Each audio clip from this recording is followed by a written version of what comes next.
What really happened with your host, Mike Rivero. You're listening to the Republic Broadcasting Network, where you'll find out what the Fukushima's going on. And aloha, America. Welcome to our show today. It is Wednesday, August 23rd, 2017, getting toward the end of the month here, getting toward the end of summer.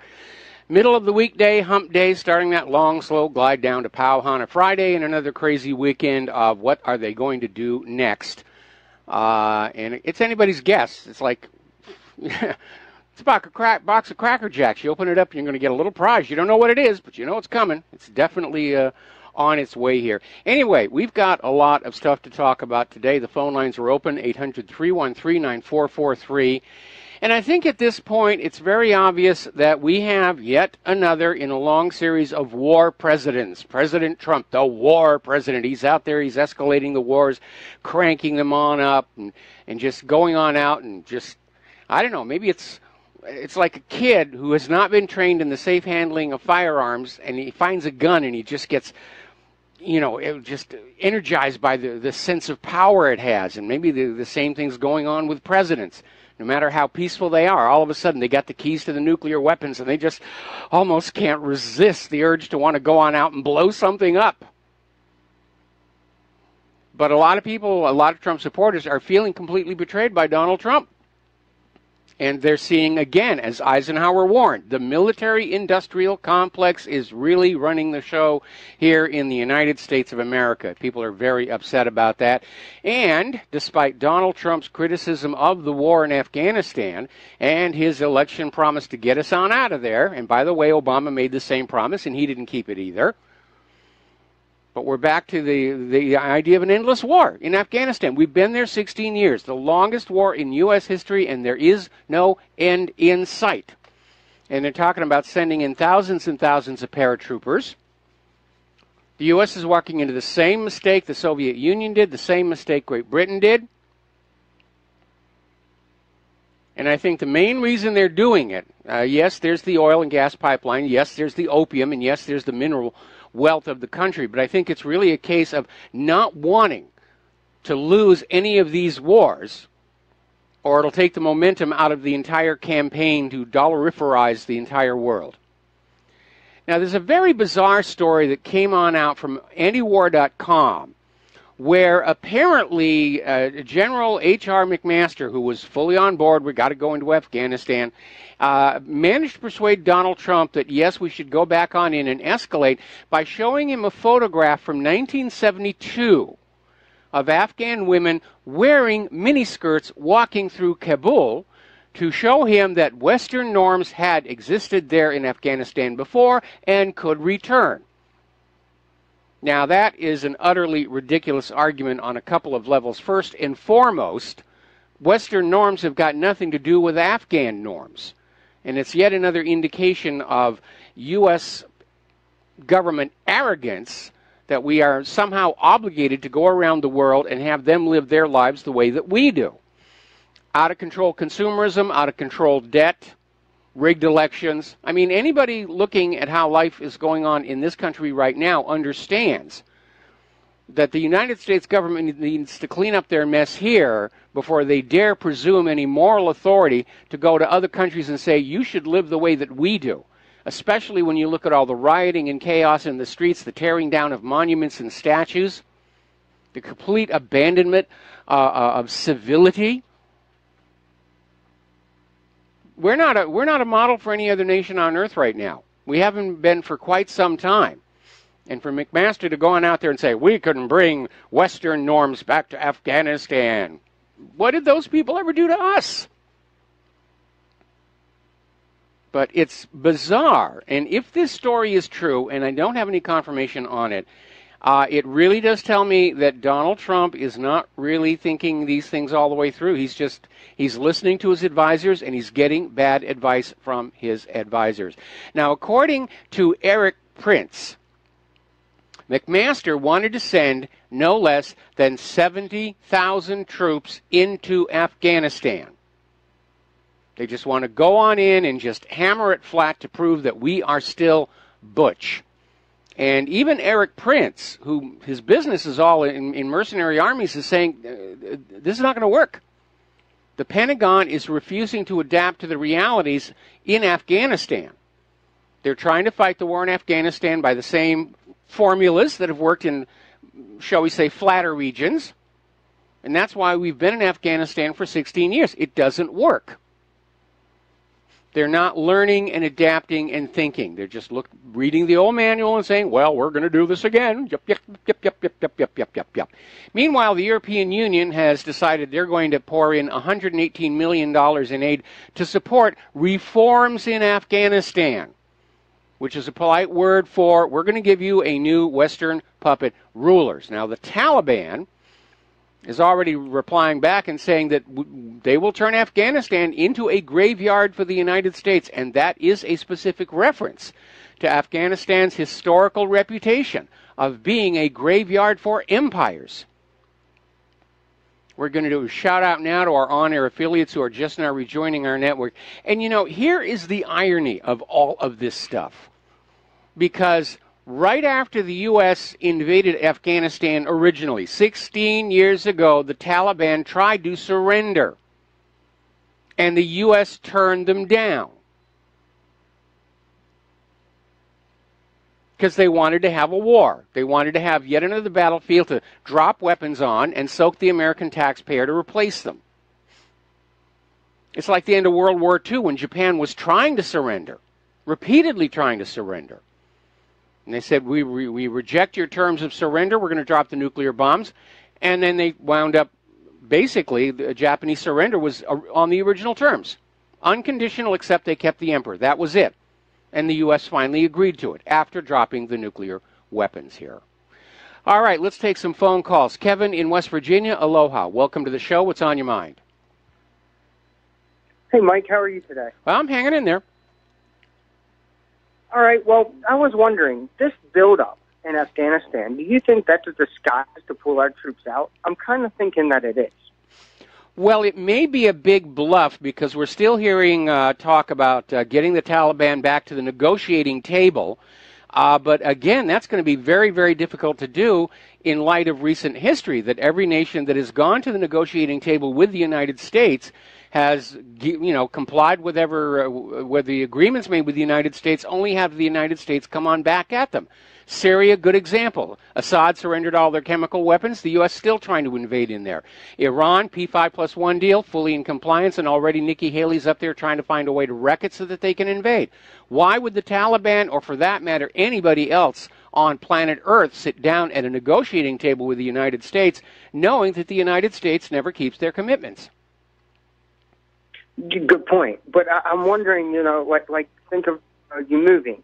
You get a moving truck, you get a bunch of people to help you. It looks like a buildup, but actually you're getting out. And I wonder if we're not even going to go to the negotiating table and just withdraw all of our troops at one time. Well, I think basically a big part of the agenda is not looking like they're losing, because there had been a lot of press over the last couple of months saying we might as well get out of Afghanistan. We're losing this one. And for the war agenda to keep moving forward, there cannot be a defeat visible to the American people.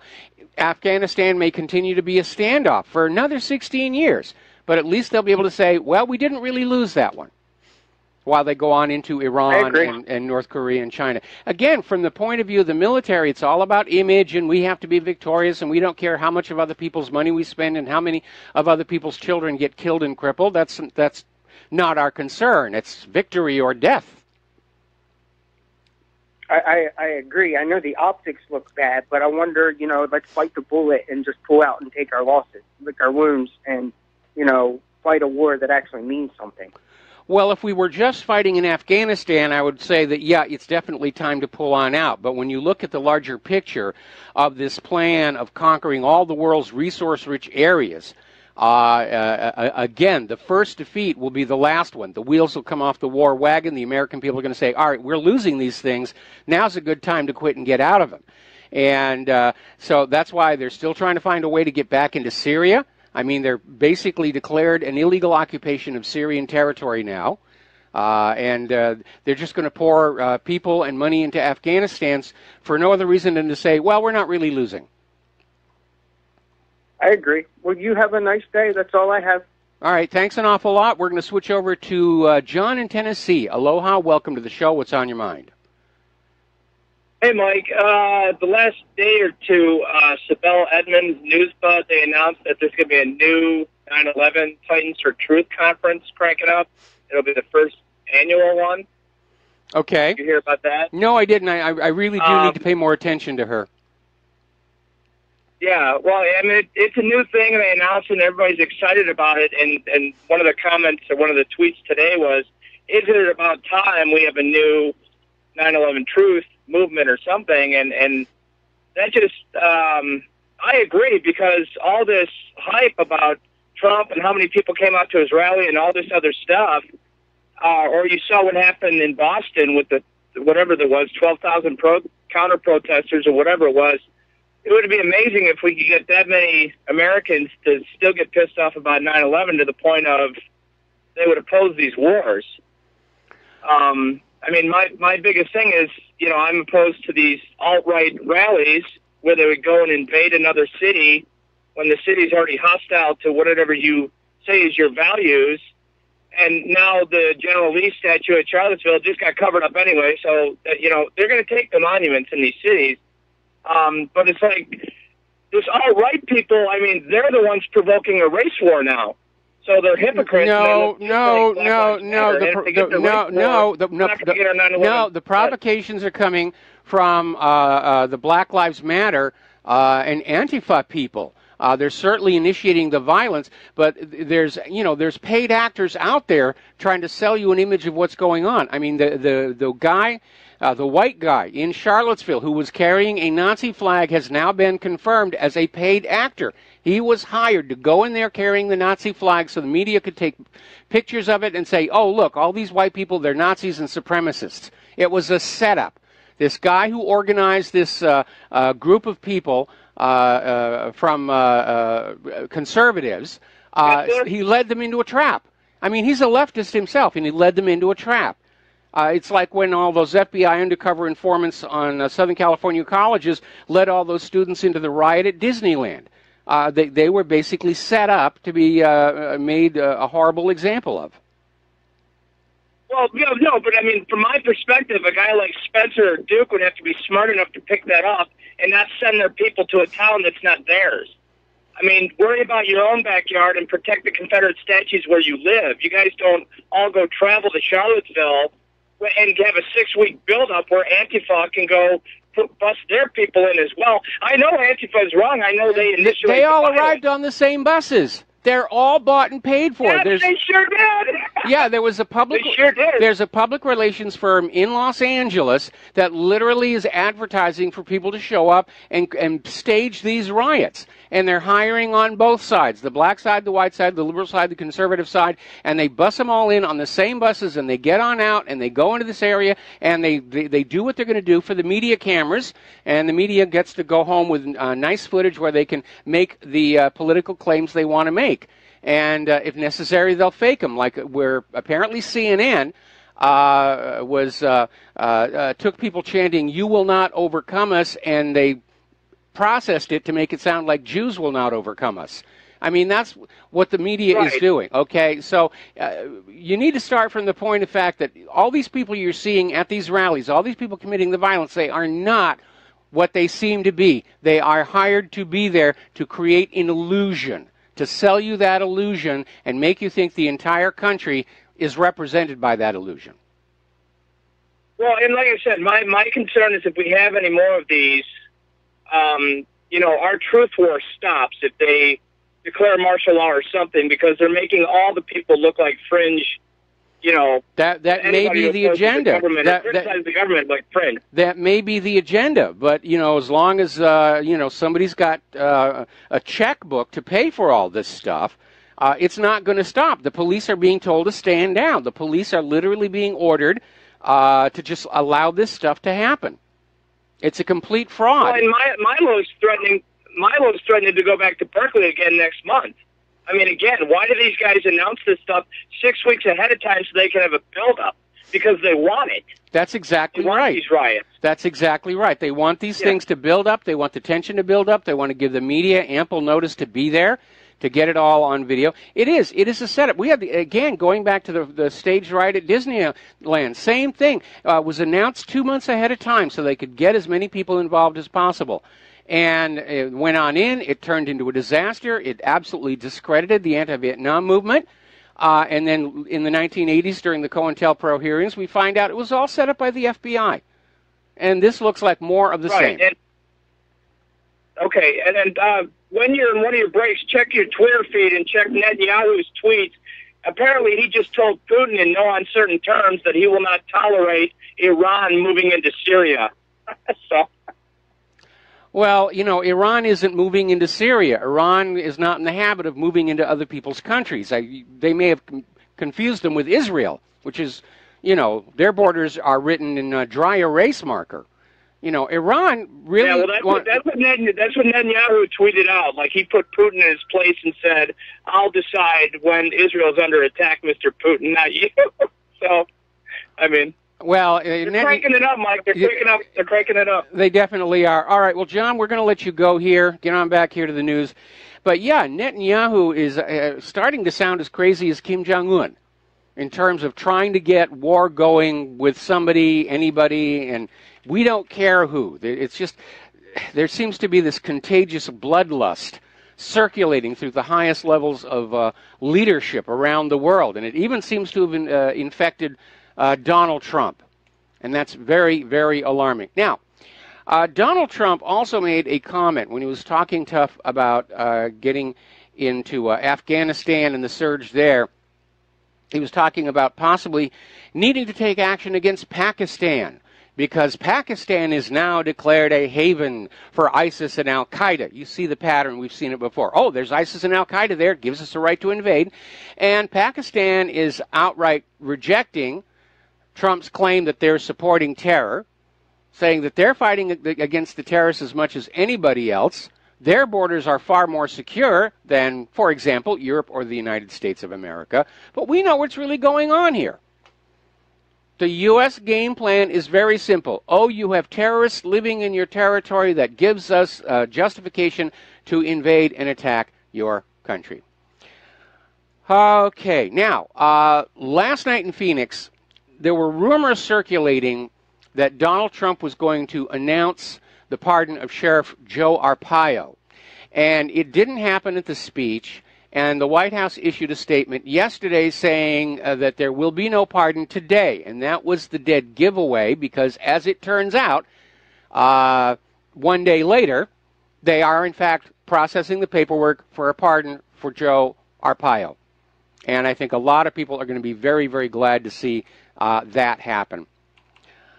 As long as he's got the pardon pen out, he may have to start whipping it around here for U.S. Senator Bob Menendez. Apparently, he is going to trial for corruption next month. Menendez tried to dismiss the charges based on a 2016 Supreme Court ruling, and the judge is going to review the motion, but as of right now, the trial is moving forward. So, there we are. Now, the Trump administration is going to invest nearly $500 million, or $500 million with a B, on new construction at Guantanamo. This is something he said he was going to do during the campaign. And it was one of his campaign promises I didn't agree with, so it's doubly frustrating that it's one of the ones he's keeping. But they are going to keep that facility open for newly captured jihadists, which is the politically correct word for some guy in the Middle East trying to save his home from being bombed. So, moving on here, let's see. Oh, this is interesting. I'm going to start this story, and then we're going to come back to it after the commercial break. Apparently, there's an attorney out in Southern California is filing a class action lawsuit against CNN on behalf of all the American people that have been defamed as white national radicals or separatists or supremacists or neo-Nazis. Yeah, there's a legitimate case there. We'll be right back. And aloha, America. Welcome back to the show. So we're talking about this story over in San Diego. Southern California, there's an attorney, Joni Turner, and she has announced she is filing a civil, possibly class action lawsuit against CNN on behalf of all of the American people who have been defamed by CNN's describing us as white supremacists, neo-Nazis, and she's going further by saying CNN has actually been calling on the alt-left rioters to show up at events and cause havoc, which has resulted in physical harm and even death. That's an incitement to violence, which, by the way, there are laws against that. And CNN seems to feel it's above the laws. Now, obviously, CNN's got lots and lots of lawyers to hold off the lawsuit, but I think its mere existence is going to underscore that CNN and these other corporate media outlets are not, in fact, reporting the news. They are there trying to manufacture public opinion and steer it in the direction that their masters wish it to go. All right, we're going to grab a phone call here. Veronica in Iowa. Aloha. Welcome to the show. What's on your mind? Hi, Michael. I'm looking at the Constitution Society's Facebook page or internet page. Yes. And it says, attention all state and local law enforcement personnel. You took an oath to preserve, protect, and defend the Constitution of the United States and of your state against all enemies, foreign or domestic. And then there's also the law enforcement oath of honor. On my honor, I will never betray my badge, my integrity, my character, or the public trust. I will always have the courage to hold myself and others accountable for our actions. I will always uphold the Constitution, my community, and the agency I serve. What happened to that? Where'd that go? Well, it's all vanished. It's vanished in a culture of complete obedience to authority. And we're even seeing it with our military, where people like Lieutenant Aaron Watada, who took a stand that he was being given illegal, immoral orders, he's the lone exception. Most rank-and-file military, they know they're doing wrong, but they go along with it because they have been brainwashed into unquestioning obedience to authority. We're getting the same thing in the civilian life. That's what schools are teaching. That's what Common Core is all about. Don't think, don't analyze, don't ask questions, just believe what we tell you to believe and do what we tell you to do. And that is also what's being drilled into the police with all these Israeli security companies that are taking over their training. And that's why the police are behaving the way they are. If they get an order saying, crowd these two warring teams together and then back off, most are going to do it. Because they understand if they stand up and say, wait a minute, that may be a problem, they're going to be assigned parking duty or something for the rest of their career. Oh, that's pretty tragic. Yes. Okay, well, thank you, and thank you for everything that you do, and looking forward to the rest of the show. Thanks a lot. Thank you very much. We're going to let you go. The phone lines are open right now. Now, the other day, I was talking about one possible agenda which is behind all of this demonization of whites. Corporate media, they're all white separatists, white supremacists, neo-Nazis, blah, blah, blah, blah, blah, blah, blah, would be to try and convince American voters to be ashamed if they voted Republican in next year's midterms. And sure enough, Howard Dean wrote a column, or rather was interviewed by Al Hunt in a column in Bloomberg. And basically where they were talking about the fact that the Democratic Party doesn't have any policies they can run on anymore. And so, yeah, Howard Dean came on out and said, anybody who votes Republican next year is a racist. That's going to be their campaign. Because, after all, playing the race card worked so wonderfully well for Hillary last year. Why not do it again? But that's what they're going to do. They're going to try and sell the idea that anybody who votes for a Republican is a racist, which is doubly absurd when you remember that it was the Democrats who opposed abolition. The Democrats gave us the KKK. So, yeah, that's how desperate they are. We'll be right back. Aloha, America. Welcome back to the show here, and we're talking about all that. They're still pushing this nonsense about tear down the monuments, tear down this, tear down that. It wasn't all that long ago. Nobody really cared. because they hadn't figured out how they could use it for a political agenda. Back in the 1990s, remember the presidential campaign back then? All the major candidates, when they were campaigning in the South, they had buttons that featured that Confederate flag. You know, Southern pride, we're playing to that. Nancy Pelosi's father helped dedicate a statue to Robert E. Lee and Stonewall Jackson. This isn't something that's been around for a long time. It's been created to serve an immediate need. To split blacks from white, to demonize the whites, and try and play that race card one more time next year, even though obviously it failed miserably for Hillary Clinton last year. There were a lot of black people who voted for Donald Trump because they weren't voting based on the color of his or their skin, but basically on the record of the political parties. And I know we're all disappointed in Donald Trump, but I mean, American politics has gotten so dirty when they're out here literally trying to start race riots to win a few extra votes. People are getting seriously injured and killed in all this nonsense.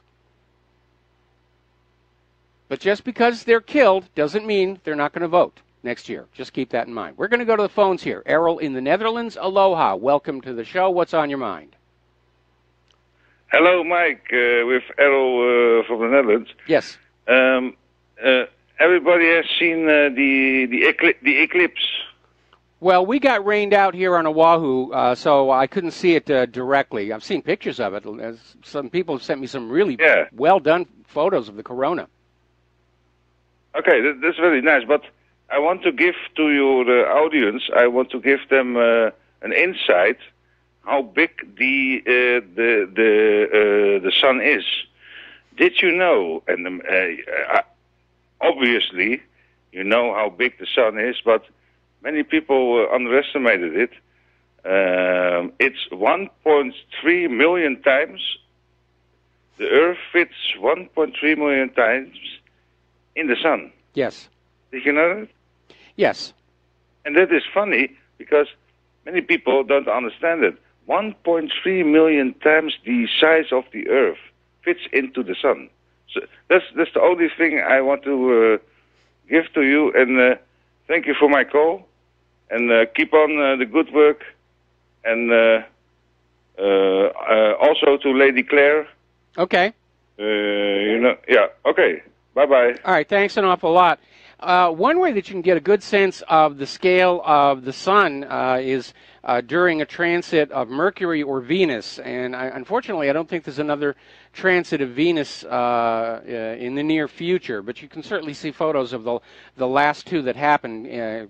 I even got a photo of it myself. Venus as a planet is very similar in size to the Earth, and you can see how tiny it looks against that solar disk. All right, back to the phones here. James in South Carolina, aloha. Welcome to the show. What's on your mind? I got two things, Michael. About a month ago, a guy supposedly on his deathbed confessed to putting explosives in Building 7. I never heard anything about it at all, but it's still on the internet. Do you know anything about it? Yeah. We ran the story when it came on out that this individual had admitted being part of the demolition crew that put the charges into Building 7. I mean, obviously there had to be more than one. We know there were demolition charges. We could see those diagonal cut marks on the load-bearing members in the photos behind those firefighters.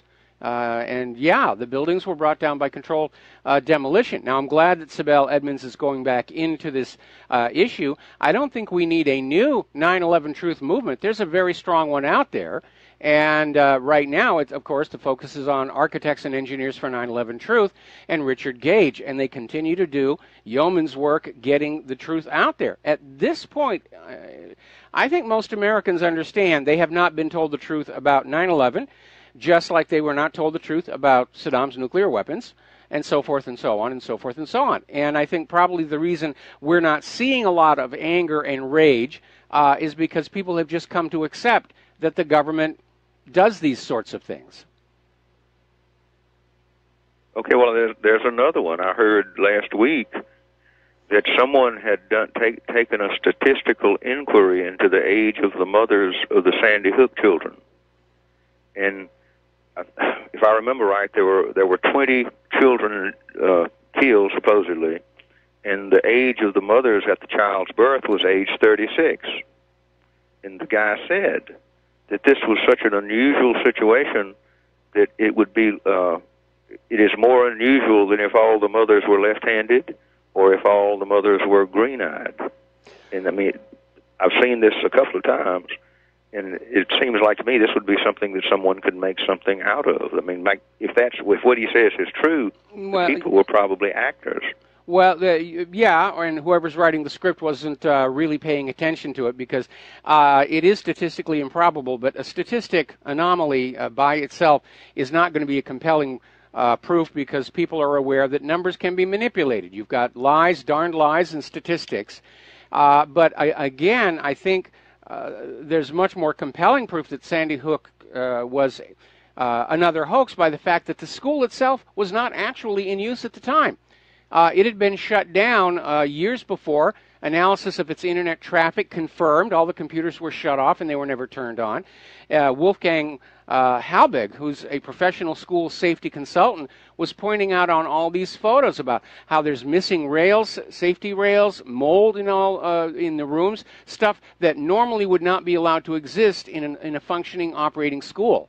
And so it does look like it was an abandoned school used as a set, which happens. When I was working on Lost, we used a defunct school as a set. It's since been revitalized and reopened. But yeah, there's lots of empty schools out there that you can use for these things. Well, it just looks like, I mean, with everything that's happening, that we could go on the attack on some of these things okay, instead of letting all them attack the monuments and all like that.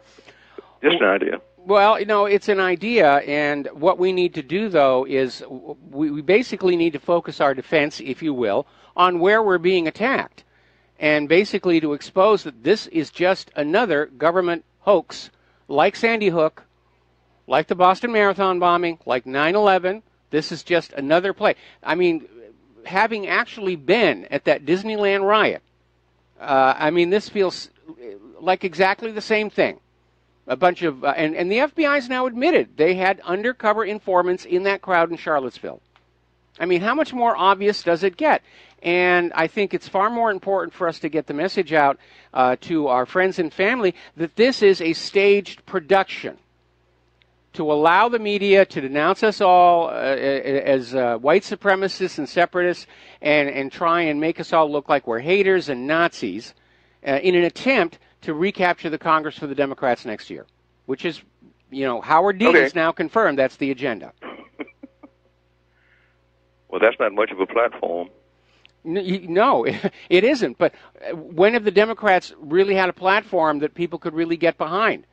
I mean, they've been playing identity politics and pitting people against each other, the woman card, the abortion card, the LGBTQ card, and everybody's just sick and tired of hearing about all the whiners.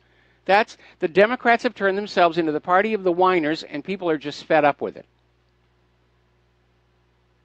Okay, Michael, thank you. All right, thank you very much. We're going to switch over to Scott in California. Aloha, Scott. Welcome to the show. What's on your mind?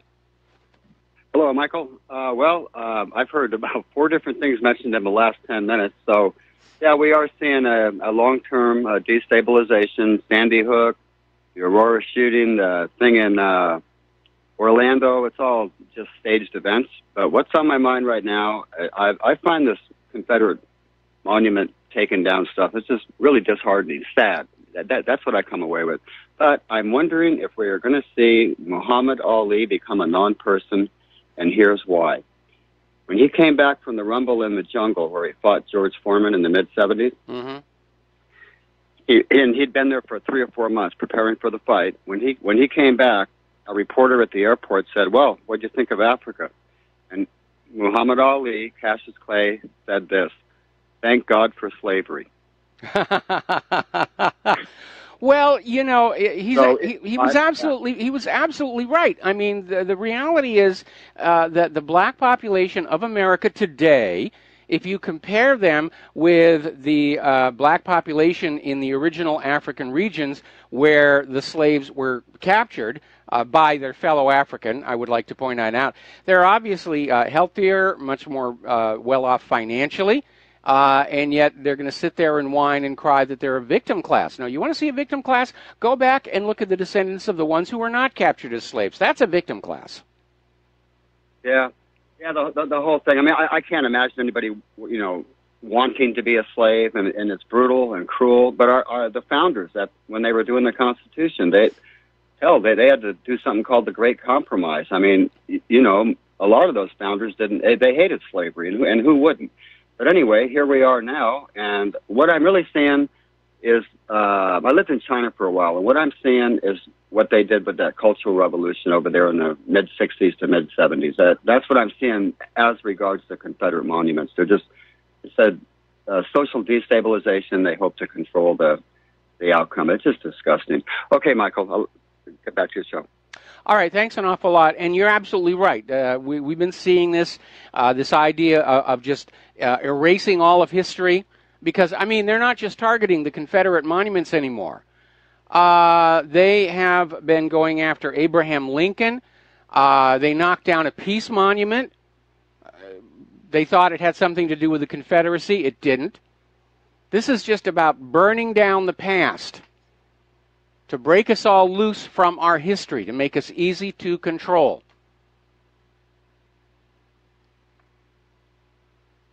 And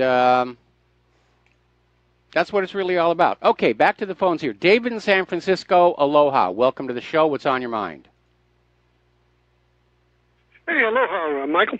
It's funny you mentioned that, trying to hide the past. Out here in San Francisco, you might see a bunch of advertisements saying that this is the 50th anniversary of the Summer of Love. But the people who were really there and the people who really set it up to begin with, yeah, the original promoters and whatnot, have had their permit denied twice, and these big corporate boys are running the show, and so what's going to happen in 50 years if the corporate boys do it on our 50th anniversary? Idiocracy or whatever. That's also created quite a stir up here that Summer of Love has been denied in the parks in San Francisco twice. A free concert with all of the famous bands and all this sort of thing. That's been denied twice. Yet the Klan Nazis get a permit without any problem. So talk about rewriting history. It's pretty profound. Well, I was going to... Go ahead. I was going to say, well, it's not just rewriting history. It's all about the money, because I'm sure from the point of view of San Francisco's city government, any kind of a concert in the park is going to leave behind trash that has to be dealt with. They're going to have to secure it. It's going to cost them a lot of money for an event that isn't itself generating any revenue. And so, obviously, the politicians are going to go with any corporate-backed endeavor that promises to actually generate a revenue stream and turn it all into a profit center, both for themselves and for the city government. And I think that was probably... the park, though, was actually... They have a charter for the park, and the park was... the original designers of the park didn't even want roads in it. They wanted actual green area because everything was getting so foul, that people actually needed a place to escape and get some clean air, and back to nature for a few minutes. Same thinking that led to a Central Park in Manhattan. Right, yeah, well, it's Olmsted. Yeah, the same guy designed both of them. Yes. Or he was offered the job, if I remember right. But, what I was going to lead up to, the market forces, to me, seems to be out of place with some of this. If you look, down there in Charlottesville, they did have a permit, those Nazi Klan, whatever they were, and that was granted a week earlier, right? Mm-hmm. But the night before, they had that big torchlight rally, and those guys were like marching in formation virtually, and then yelling Nazi signs as they were pounding on the door of Hebrew synagogue, and so the idea that that permit was yanked that night, bam, court order, yanked that permit. So when everybody showed up Saturday morning, your permit's denied.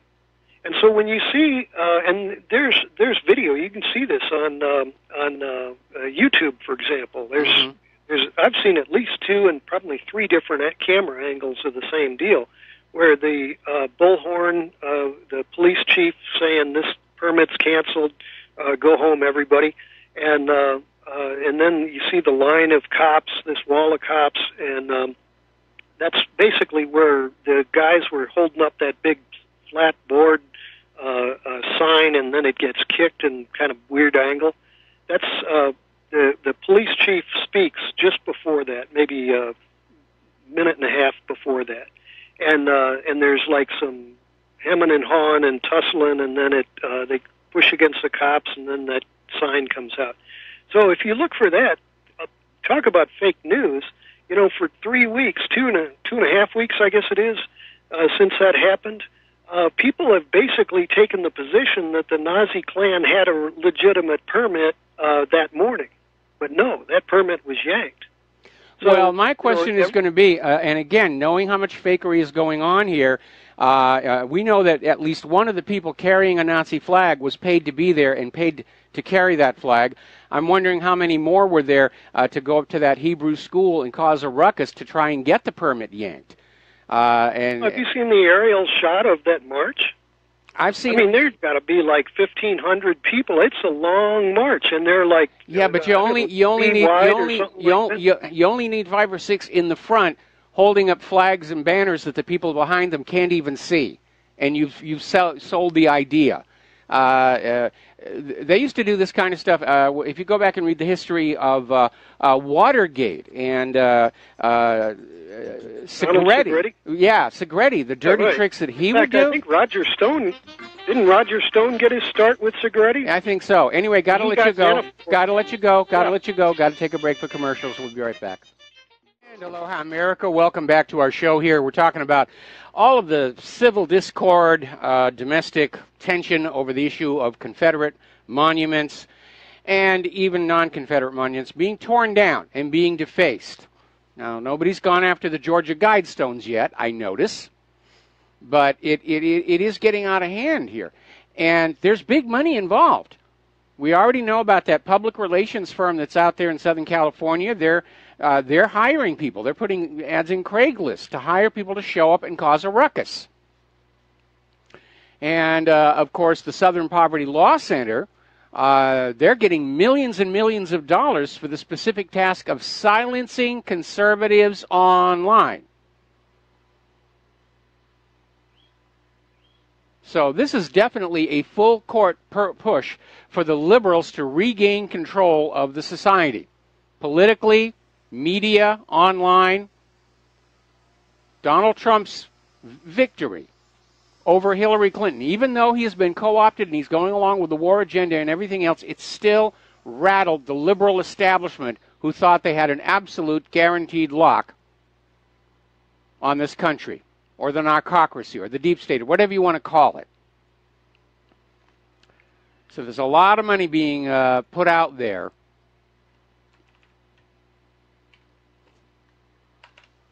Now, we have seen over the last several years a concerted attack on the Bill of Rights. And we know the government has completely abandoned even the pretext of compliance with the Fourth Amendment right to privacy. We know that they're constantly ignoring the Ninth and Tenth Amendments regarding creation of new power and authority for themselves. We know they ignore that part of the Fifth Amendment that says they can't take our property without just compensation, and yet they're using all of our computers against us. And certainly there's been an open war against the Second Amendment. And now over at MSNBC, Katie Tour did a segment on challenging the First Amendment and saying that what was happening in Charlottesville and all these other places shows that there have to be limits to free speech. There are pitfalls. That certain groups, it's okay to silence and censor them. So that's the beginning of the slippery slope. Now, I'm sure that corporate media isn't going to give up unrestricted right to freedom of speech. They just want other people to be silenced, especially those who point it out when the corporate media is making mistakes or lying.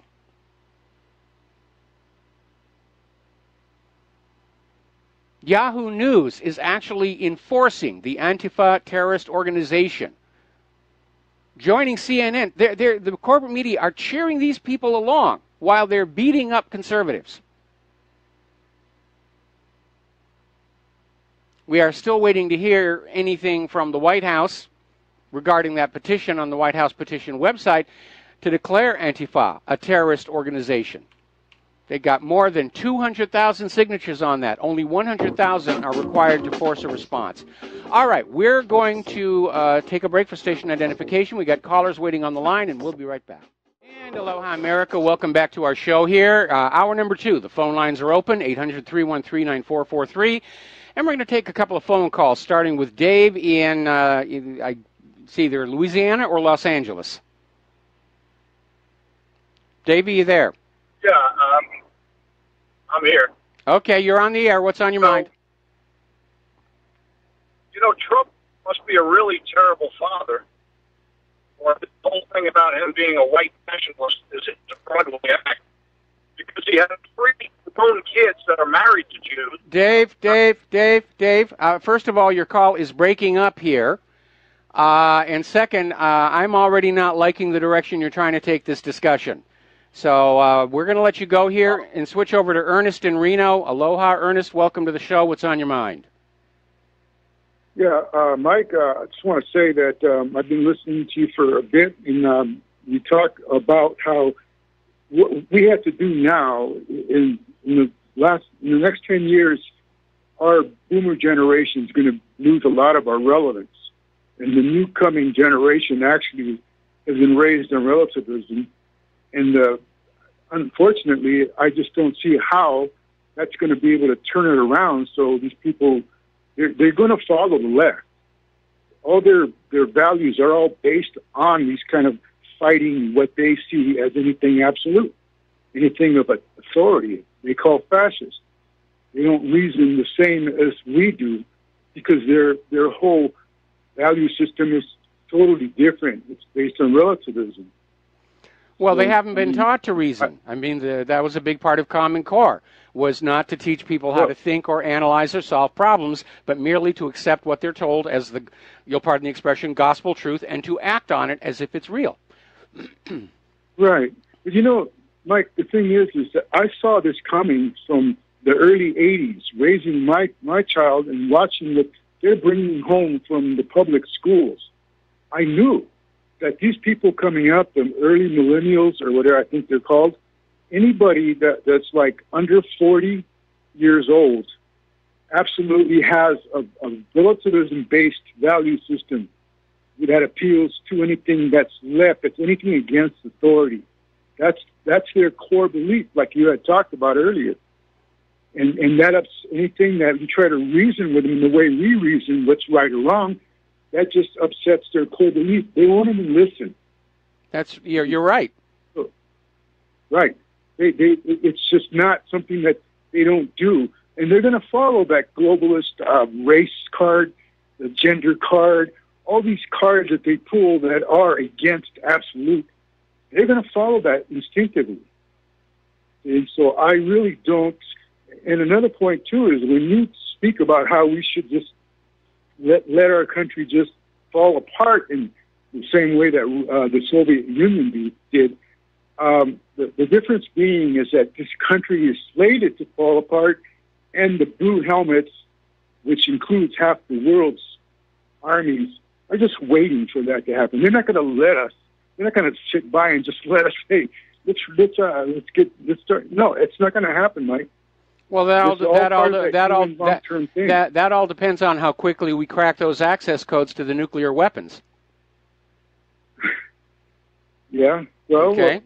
not exactly a positive thing. We have working nukes. But, leave us alone. We're going to start a new country. We don't need your help. Go away. When we have something to sell you, we'll give you a call.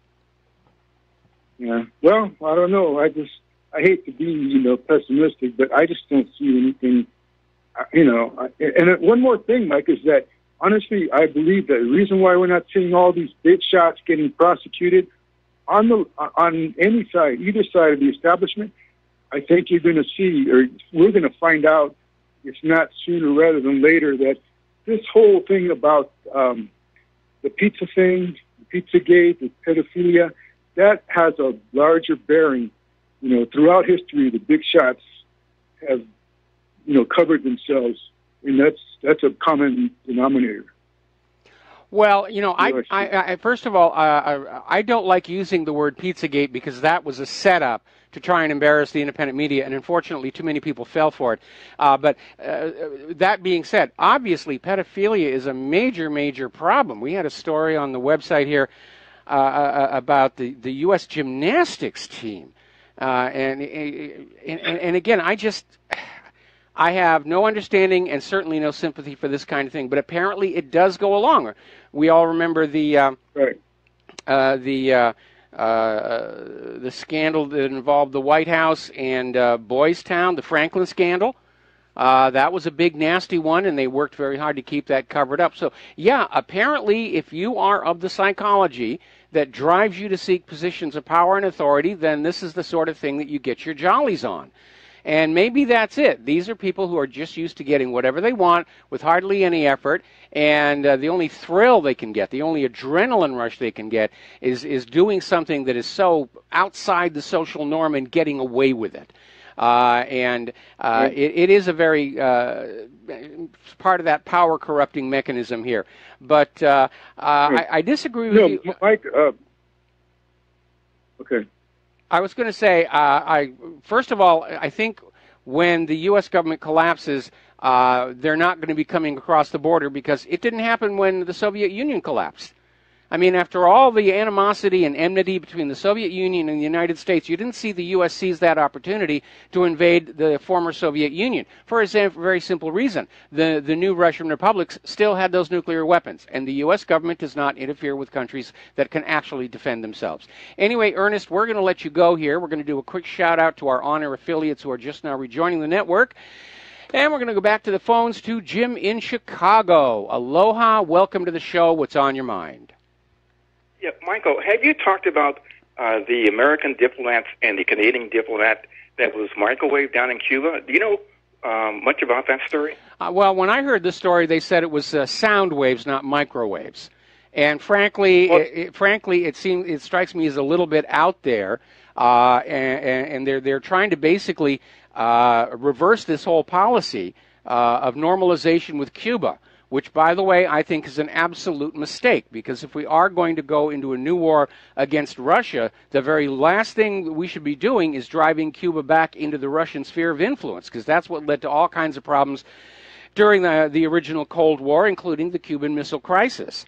I thought Obama was doing the smart thing to start to normalize relations. I was certainly looking forward to some Cuban rum and Cuban cigars. But all of a sudden we're back to this, we're going to sneer at Cuba, and it's basically creating an ideal situation to go back to a repeat of the Cuban Missile Crisis. Well, this morning it was reported that those diplomats, they were suffering from brain damage as well as, spinal cord injuries. Okay. Yeah, so... Again, why would Cuba do that? That is the question right there. Why would Cuba do that to diplomatic personnel? And the answer is they wouldn't. Okay, so who do you think was behind it then? I don't know that it's actually happened. I'm telling you, my little bovine excrement meter is twitching on this one. Uh-huh. Okay. Well, I know one thing. Cuba is very close to Venezuela, most of the Latin American countries. Yeah, it is. It absolutely is. In fact, because of their standing up to the U.S. government for so many years, Cuba is held in high regard. But again, the U.S. may be getting ready to go back into Cuba. Just take it on over again, like they tried to do at the Bay of Pigs. Right. Now, answer this question. Do you think maybe Russia has something to do with it? No. No? Okay. All right. Well, I'll let you go on that note. You take care. All right. Thanks an awful lot. Again, what's the motive? Why would Putin do something like that? It's just nonsense. Okay, now then. That being said, there is a way to plant a microphone in secure diplomatic facilities, and believe it or not, it was invented by the same guy who invented the musical instrument, the theremin. And basically what it involves is you have a passive reflector for microwave energy. It's hidden inside a piece of art or something, and it's connected to a diaphragm where audio waves in the room will cause this passive reflector to flex. And you beam an unmodulated microwave beam into the building, and then you have a receiver set up to catch the reflection coming off the passive repeater. It's just a piece of foil. And you can hear what's going on in the room. And it's impossible to find because the bug itself is not, in fact, putting out any radio energy. It's merely reflecting radio energy that's coming in from outside. Now, somebody could possibly be doing that, but the amount of microwave energy that such a device uses is very, very low, because it doesn't need to be high, and more to the point, if you've got a really powerful microwave beam coming into the building, it will be detected, and people will start wondering what it's really all about. Now, getting on back to Antifa, two professors, one from Purdue University and the other from Stanford, are assembling a campus anti-fascist network to serve as a big tent for anyone committed to fighting fascism.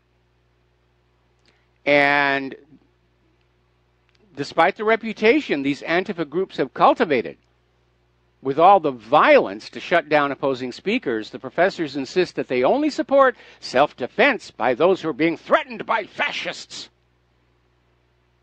We see fascists everywhere.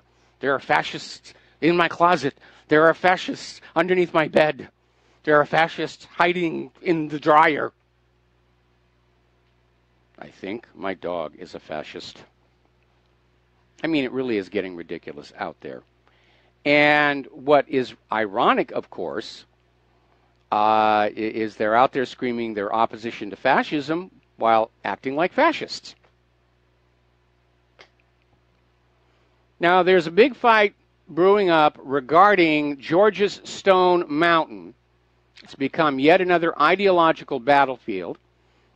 It's being considered as the Mount Rushmore of the Confederacy, and it is huge. It's carved into the side of this giant block of stone, and you can see it on Google Earth, get a sense of where it is and what its scale is. And there's a big fight there. We're going to go in and we're just going to scrape that off. Going to erase all of your history, so you have no idea who you are, where you came from. Just listen to us, and we'll tell you all you need to know. And this is how ridiculous it's getting. Over at ESPN, they were covering the University of Virginia football game, and they have this Asian American sportscaster who was kicked off the show because his name is Robert Lee. Now, given that he's Asian, Lee is a very common name. Remember Bruce Lee? It really is getting ridiculous. People are being demonized for things they have no control over.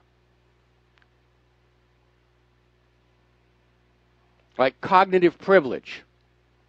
It's not like we bribed somebody to make us more intelligent. It's just the way we were born. You don't want to be demonized over your skin color? Fine. Don't demonize us over our high IQs.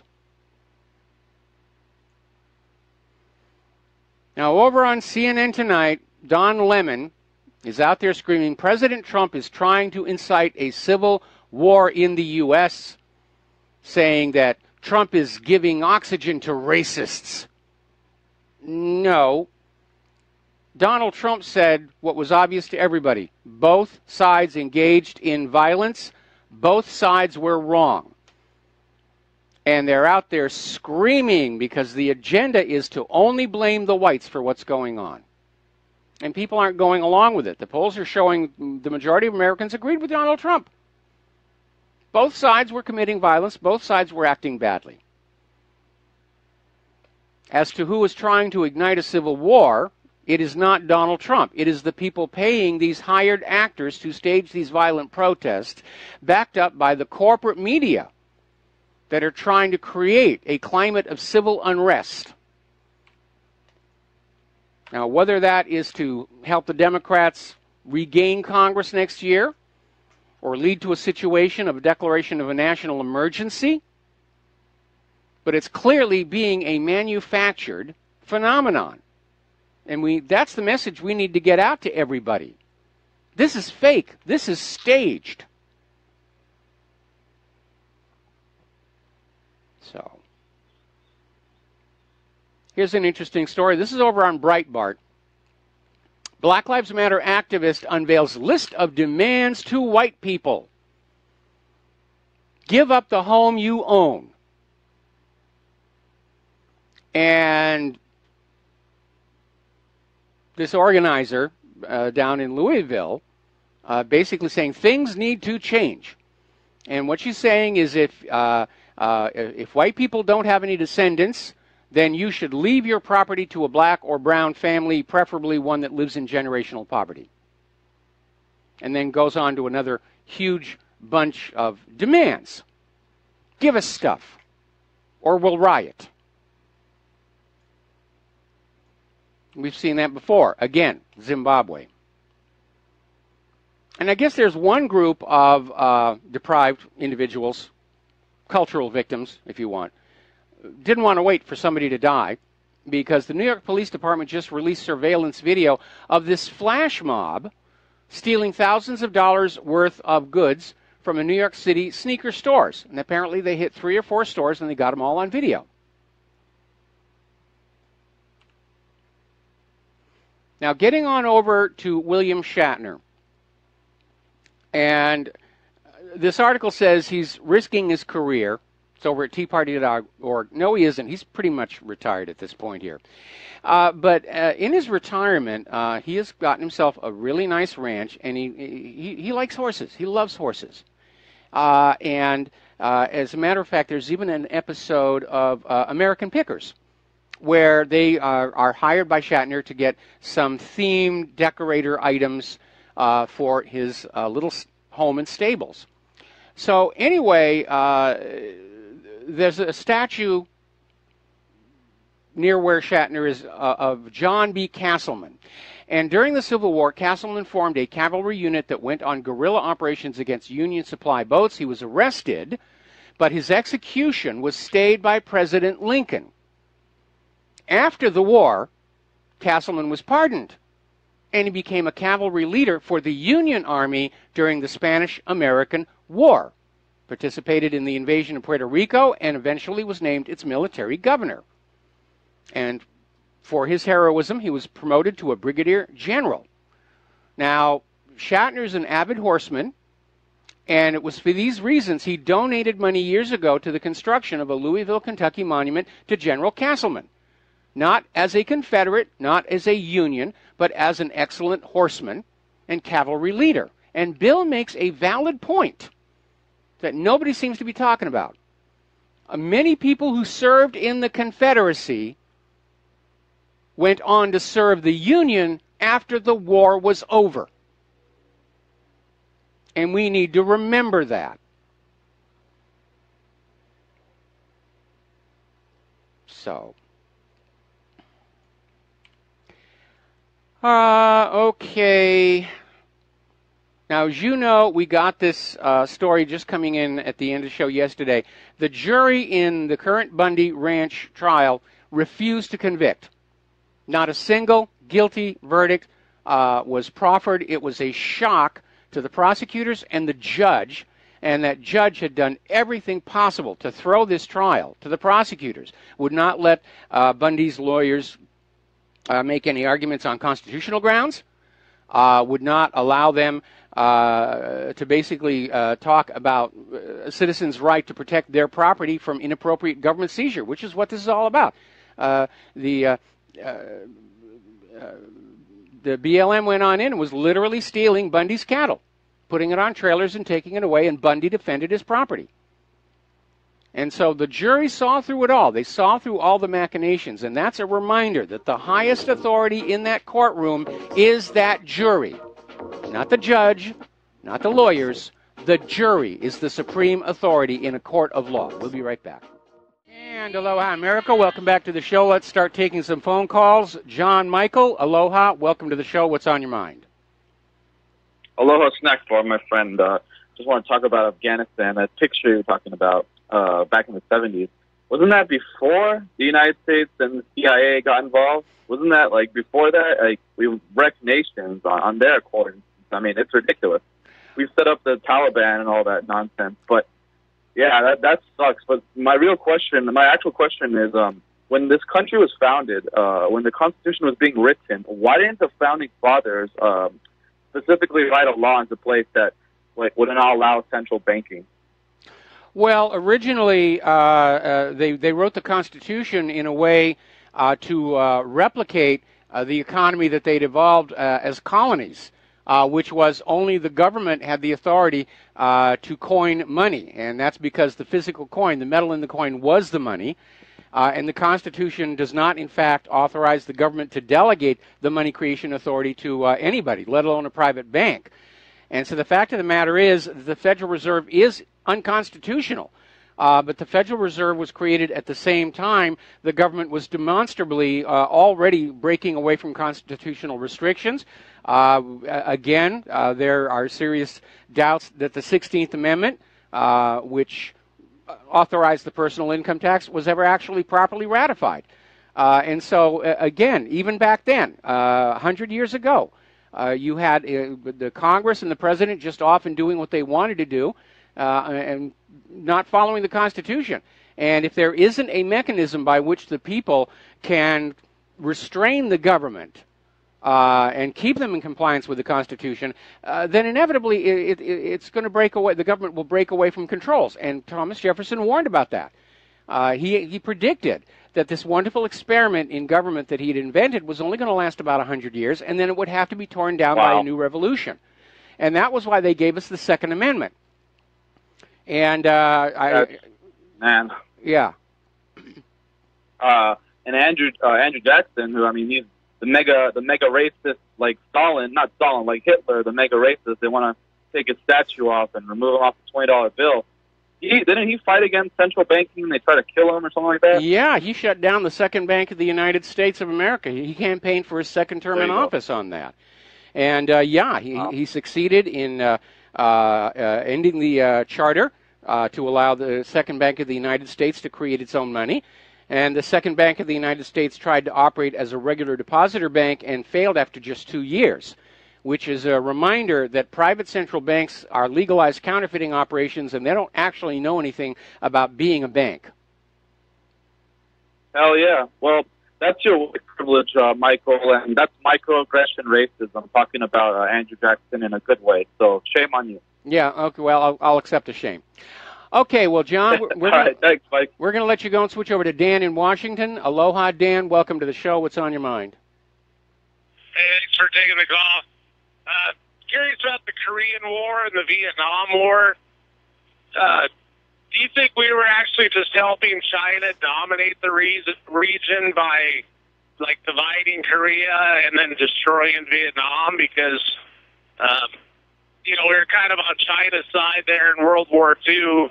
And then, when Nixon kind of opened China up, like, it just seems like we've been helping China really dominate the region. No, and we're fighting communism. But look how the U.S. changes allegiances or alliances from moment to moment. I mean, originally in Afghanistan, the Taliban were our friends. Now they're our enemies. Certainly during World War II, the U.S. And Russia and China were all on the same side against the Axis powers. But as soon as World War II was over, the U.S. immediately started demonizing the Soviet Union because they were afraid of communism coming to the United States. Ditto China as well, which was still communist at that time. And so they had to demonize China and demonize Russia. And in point of fact, no, they were not helping China dominate the region. They were basically going into any country that looked like it might decide to go with a communist economy as opposed to fascism, and they would basically knock it down.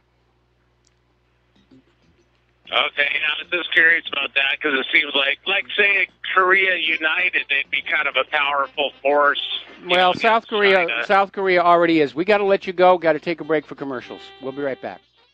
And aloha, America. Welcome back to our show here, and we're going to go right back to the phones. George in Texas. Aloha. Welcome to the show. What's on your mind today? Thank you, Mike. Thank you for taking my call. About almost 25 years ago, I sat on a jury because some abuse victim, turned in a couple because she asked the preschool class, has your parents touched your private parts? And this is to a 3-year-old girl. And the parents got arrested. And, before I sat on the jury panel, the prosecutor was out there just demonizing this couple, how awful they are as parents and how abusive they were. But the thing, when I was selected a jury, you know what I said? I said, I'm going to ignore what the media says, and I'm going to listen to what happened. And believe me, me and the other 11 jurors who sat in that box and listened for evidence for a few days, the judge would not allow the couple to bring in witnesses or their own experts, anything in their defense, but the prosecution got a free rein on this. And as a jury, we saw through this, and guess what? We acquitted them. And, we said to the accused couple when we left when we gave the verdict, we said, we are sorry this happened to you because there was no reason for this to happen. And as a juror, when you don't get to see the other evidence and you only get to see the states, something's wrong. And when evidence came out that would exonerate them, it was struck down. And here's the thing is, you can't put the genie back in the bottle. Yeah, that's going to tarnish them for their lives here. I mean, the first thing would occur to me, first of all, it looked like the entire prosecution case was based on hearsay evidence. The teacher says that the student says that mommy and daddy touched the private parts. The next question should have been, are we talking about them giving you a bath? As opposed to something else. That never seemed to have even entered into the discussion. But you need to understand these child protection agencies, the size of their budget is directly related to how many kids they take away from the homes. And we saw a lot of this being abused. Again, back in the 1990s, during the heyday of militant feminism, where, again, just as white people are being demonized in the corporate media today, back then it was men and fathers, and all fathers are really abusers. And I remember one time that I was talking to this lady who worked for Child Protective Services, and she said with an absolute straight face, all fathers will molest their children. I'm the one who decides when something gets done about it. I mean, that was the attitude. And it led to a lot of abuses, families being destroyed, lives being ruined. And ultimately it backflashed because some people started getting lawyers. And down in San Diego, they literally had to shut down their entire child protective department and fire everybody because the city was just losing money hand over fist in all these lawsuits over constitutional violations. Well, the thing is, when this was brought up as exculpatory evidence, that was struck. Also, too, the mental state of the person who said this, who reported him, who was an abuse victim herself, that really was many sandwiches short of a picnic. Her credibility wasn't never questioned. And like I say, all this was thrown out. They wanted a conviction at all costs. Yes. But one of the nice things that happened is that the parents sued the daycare center and got a nice whopping settlement because defamation. They did not, they just ran with the ball. They did not question the credibility or anything. So, the thing, this is important why, I tell people it's important for you to do jury duty because you don't know who you're going to. I say you'd rather have an informed person in that jury than some person who wants to go back to watching her Oprah show. it's important that when we're called for jury duty, that we go serve. Yes. Absolutely. And be informed. Absolutely. And always remember, it is the jury that is the highest authority in that courtroom, above the lawyers, above the judge. And that's why you're there, because the recognition that judges can be corrupt, lawyers can be ambitious, and they're willing to sacrifice the innocent to score points for their careers. And that is exactly why the jury system exists and why the jury is the highest authority in that courtroom. That courtroom. Their word is final. Their word is it. That's it. Well, you know, the thing is, I could not, when I was in that deliberation room, I could not, with a clear conscience, say they're guilty.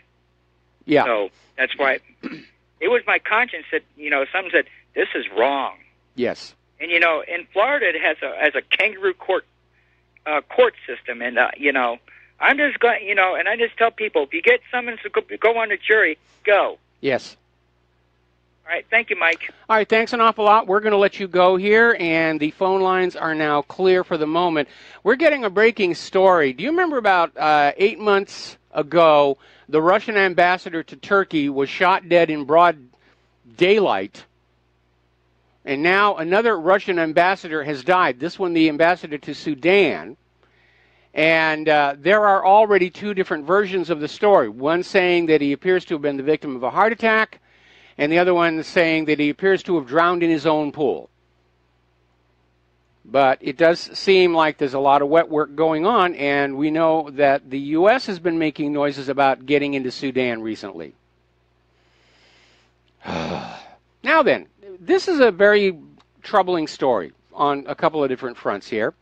And let's see. IndyStar.com.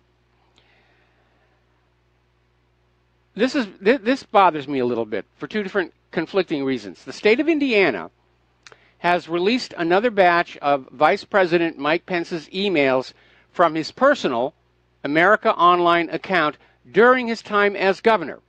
And they show the Catholic Archbishop in Indianapolis asked him to intercede in the parole of Paula Cooper, once the youngest death row inmate in the United States, which sounds like a good thing. I'm troubled by this one. On one hand, we have yet another politician using private email for official government business. And on the other hand, I'm troubled by the fact that America Online was just willing to release all this to the state of Indiana. And I'm wondering, did they actually have a warrant? And if they have a warrant, are they investigating an actual crime? It almost feels like everyone's playing a little too fast and loose with the rules out there. And that's troubling. Now, we are getting word that Debbie Wasserman Schultz is getting closer and closer to an actual indictment. It has now come on out that Imran Awan was storing classified data outside official government computer networks. The same thing Hillary Clinton was doing. This is a Title 18 violation. Did Debbie Wasserman Schultz know about it? Did she encourage it? Did she do the due diligence to prevent this leakage of classified information? I hope she doesn't get depressed real soon. Now, up at, well, actually, she's on her way to Vienna. Nikki Haley is out there demanding the IAEA launch new inspections of Iran military sites. They're trying to find a way to provoke Iran to walking away from the P5+1 deal so that they can say, ooh, look, Iran is the bad guy, and we are going to bomb them. But the reality is that the IAEA has been inspecting all the nuclear sites that were agreed to on the P5+1, and they gave Iran yet another clean bill of health only a couple of months ago. Now, Nikki Haley is out there saying that the P5+1 deal gives the IAEA authority to look at any military base anywhere in Iran, including ones that are involved with Iran's missile defense system, but not necessarily nuclear. And basically the IAEA is saying, no, there is a specific list of places we can look. It's not an open-ended access. And they did the same thing to Saddam Hussein when they were trying to get ready to go in there. Oh, he's got weapons of mass destruction. We need to look here. We need to look there. And Saddam kept saying, yes, you can look here. You can look there. Saddam even let them look in his official residence and carry out an inspection, like he's going to go to bed at night with a thermonuclear bomb underneath his bed. They didn't find anything, and they still invaded and killed him. And Nikki Haley is just playing a classic game, going to make more and more and more extreme demands until Iran says, no, that's unreasonable. And then Nikki Haley would say, aha, Iran is now violating the agreement. It's actually the U.S. is in violation. Iran has kept everything they committed to in the P5+1. The U.S. government has not. They did not end all the sanctions. They did not unfreeze all the assets. In fact, they've been adding more and more sanctions on top of it, which Iran rightly sees as a violation of the spirit of the P5+1. And so that's where we are right now. All right, let's take a phone call from Alex in Florida. Aloha, welcome to the show. What's on your mind? Hey, Mike, I heard a gentleman, I forget his name. I think his first name was Dix, whatever that is. Okay. But anyway, he was claiming that Donald Trump could release the 650,000 emails on Winger's laptop if he wanted to. That he has all that information, but it would collapse the government. But he's saying that would be an option if Trump finds that he's losing complete control. Do you believe that he has access to those emails? I don't know, obviously, but I do know this sounds like more confirmation that my theory about what's really behind Hillary's private email server is bang spot on. Because if that is made public, it will bring the entire government down, because everybody was dirty with this. Everybody was dirty with all of this stuff here. But as far as a kill shot coming from Trump, I don't think he wants to be down in the history books as the president who was the last president of the United States of America. And I would like to see those emails come on out. But at this point, we've now had 2 different attorney generals, 2 different heads of the FBI, and none of them will do a darn thing about Hillary's email server. In fact, we're hearing rumors that they're going to just get out of it with a plea deal where she will admit to a very minor transgression, a misdemeanor, which means she'll still be legally allowed to run for high office. And in exchange, they will close all the investigations into the email server and all the investigations into the Clinton Foundation. They want that to go away. Yeah, There's a big, stinking mess inside there, and I got a pretty good idea what it is. Do you think that Julian Assange possibly has those emails that he could release? I think if he had them, he already would have. We know the FBI has them, but again, we have a director of the FBI who seems intent on maintaining this cover-up. Wow.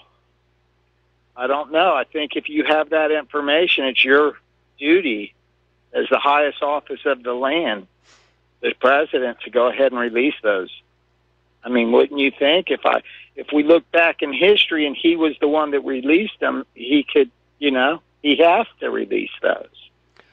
I'd like to see them. I'd like to see them released. I'm convinced it's only a matter of time before this government comes crashing down. And frankly, at this point, the sooner it happens, the better for a lot of people concerned, because we're in the phase of the nation where it's just killing everybody. It's making war in every direction, trying to find something that's going to work and get them out of this mess that they're in.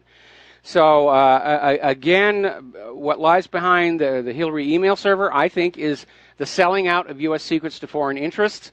The laundering of the payments through the foundation, along with the Clinton and Bush and CIA ties to the CIA's opium running, the narcocracy, and they're bringing it in by the tons from Afghanistan right now.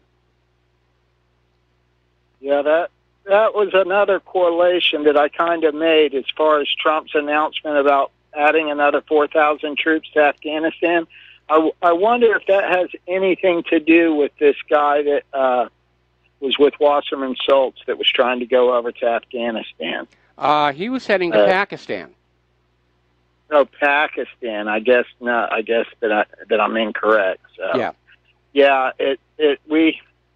I don't know. I agree with you that if we the people realize that, or we already know that if our government's above the law, they're really not representatives of us, and it would be a collapse, I would think. I mean, what are people going to do next election? Vote for someone that basically doesn't have teeth. Apparently, nobody has the teeth to bring the country to show the evidence that would prove their crime. Well, they're all complicit. When we talk about the deep state and the narcocracy, and everybody says, well, where is it? It's just open your eyes. It's right in front of you. It is all these politicians. It is all the corporate media. It is all these banks that launder the money. It is a huge, huge enterprise, and everybody is dirty with it. And everybody wants to protect it.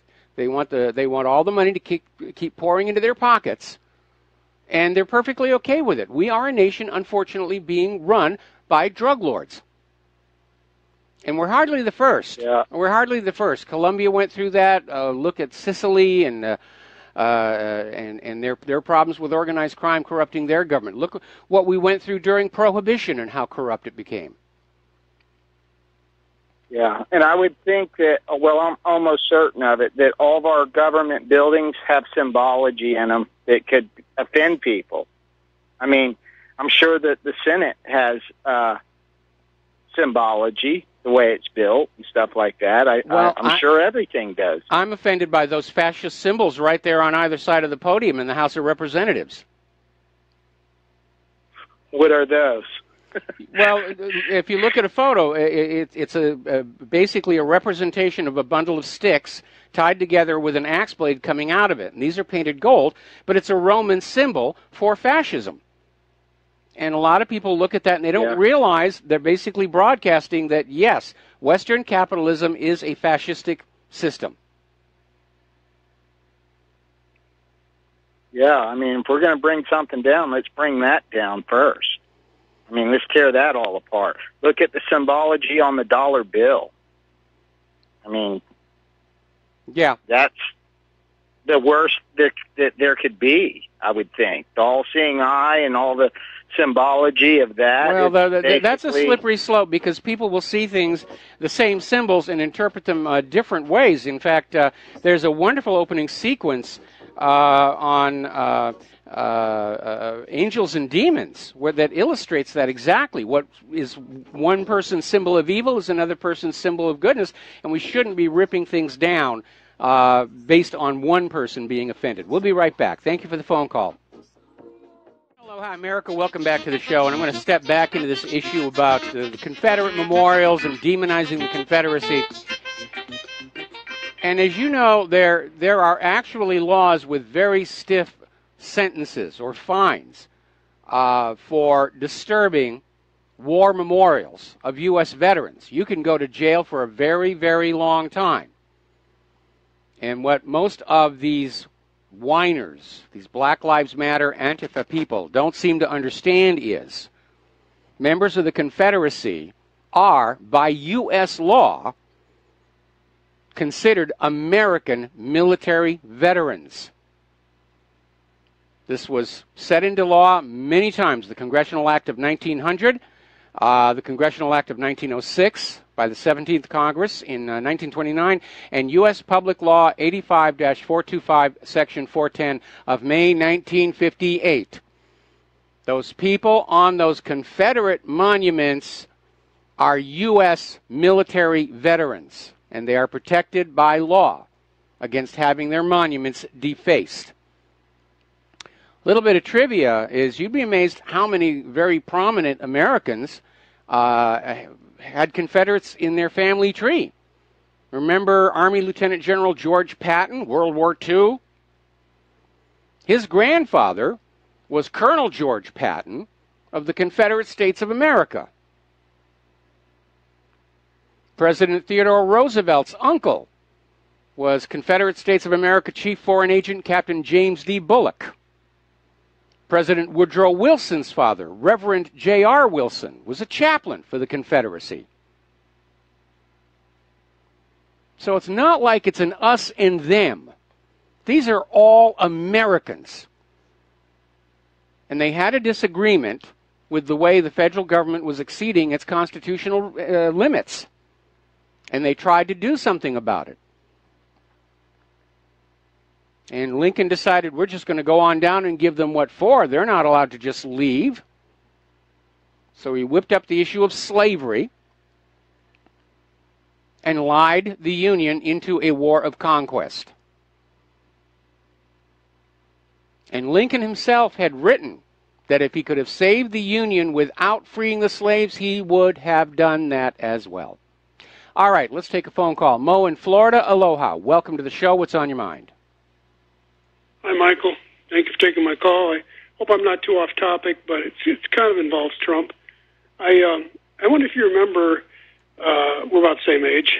I know I have your condolences. Yes. But back in, I'm a year older than you, so I don't feel sorry. I'm not going to feel sorry for you. You're my younger brother. Oh, okay. A lot smarter younger brother, but, you know. But back there in 75, I don't know if you remember this with, I think it was Church and Tower. They had that. They showed that CIA poison dart gun that could give somebody cancer or a heart attack. Yes. Remember that? I remember that. Yeah. Yeah, that was like 40-something, over 40 years ago. And I was just thinking that, you know, everything from Chavez to all these South American leaders, and Aaron Russo even said that he got a fast-acting cancer all of a sudden after he exposed the Rockefeller. Yeah, it can happen. Stay on the line. I'm gonna hold you over into hour number 3. Okay. So okay. We'll be right back after station identification. All right.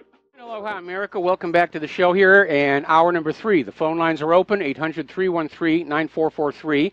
We're talking with Mo in Florida about the secret history of assassination devices, and I remember reading about a lot of these things, seeing a lot of these things, and Jack Ruby, when he was in jail after shooting Lee Harvey Oswald, came down with a very sudden, very aggressive cancer.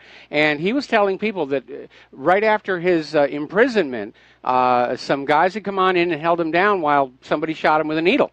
And he was convinced that's where he got the cancer from. It is very easy to induce cancers and leukemias on people.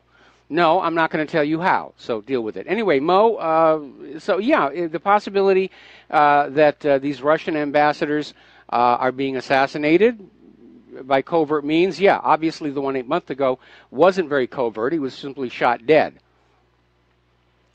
Well, I guess I'll be quick here because I got other callers.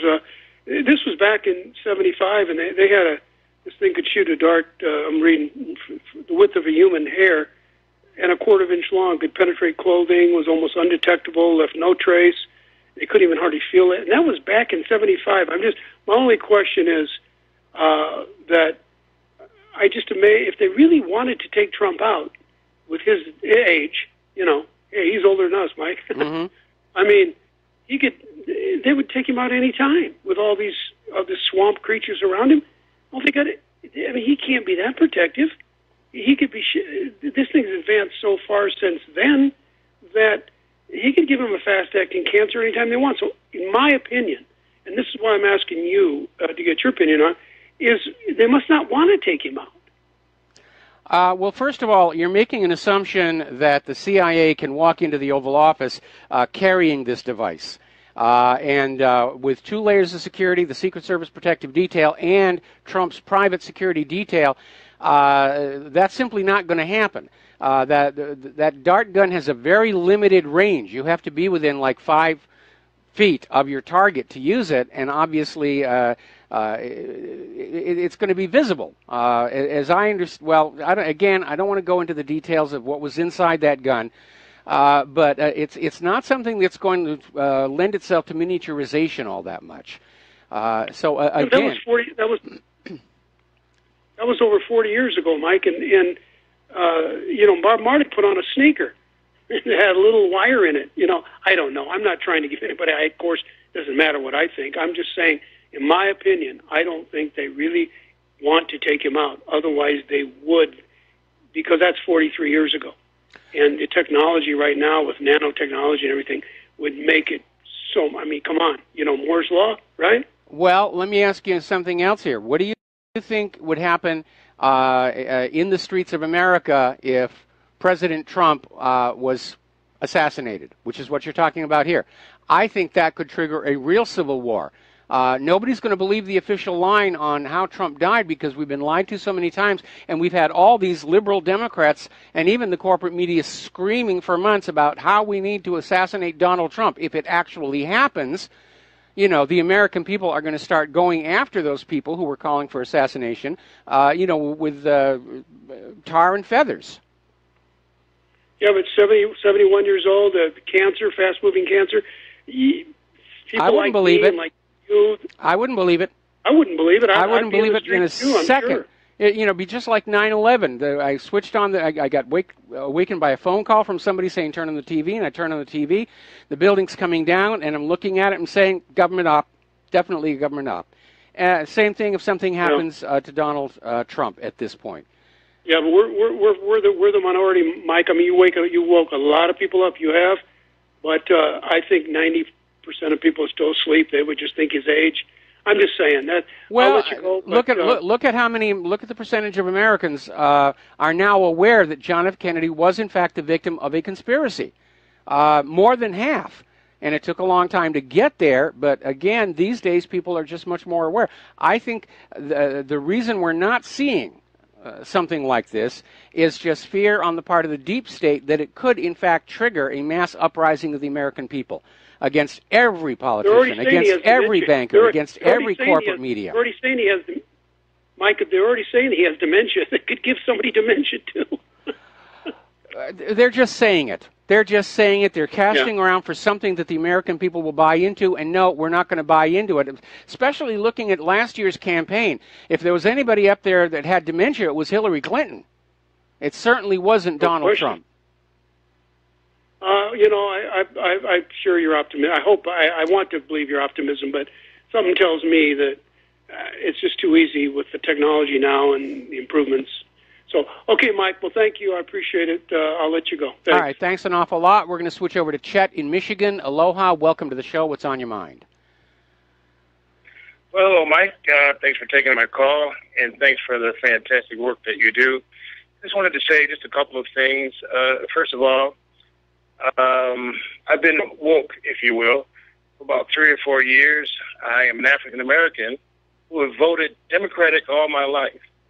But thanks to the information I received from guys like you and a few others, I realize what a mess politics is, and the worst offenders of our Constitution recently has been the Democrats. And when I found out, about the Clintons going back to Arkansas and Vince Foster and the recent stuff in 2016, the revelations about the server and all this and the pay-for-play, I just could not vote for Hillary and thought I would vote for no one.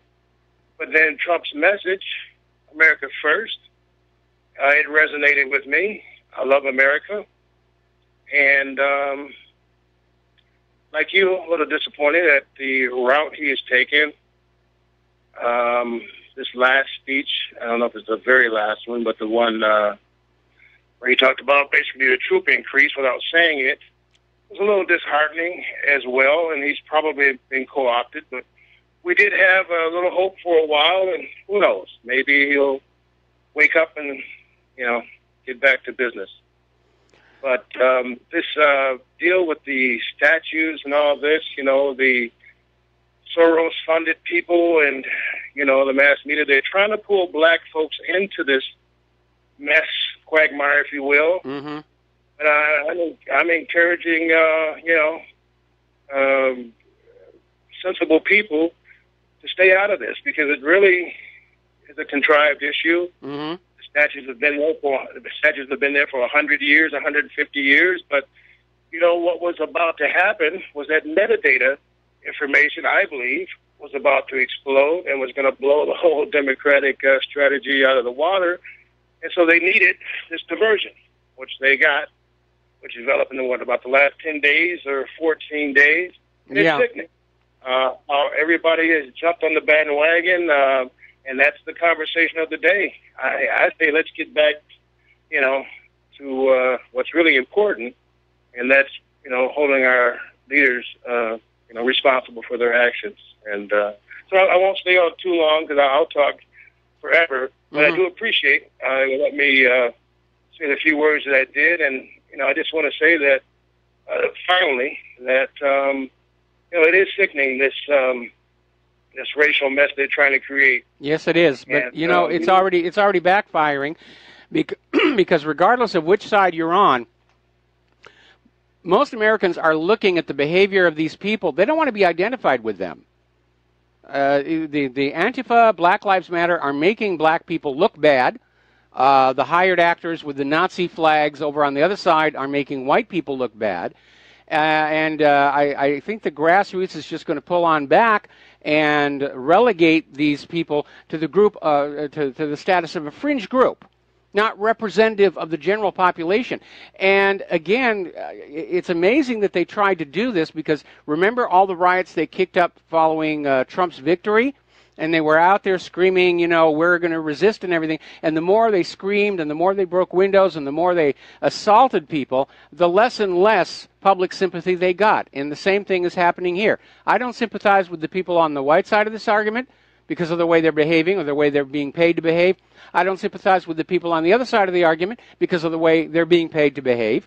It's a very self-destructive approach to trying to fan up civil unrest because the vast majority of the civil population are not captivated. They're not sympathetic to what's going on. They see the violence and they're saying, this is ridiculous. And I think the actual numbers are that there is no support for either position in the general population. I think most people just wish they would go away. They're being silly.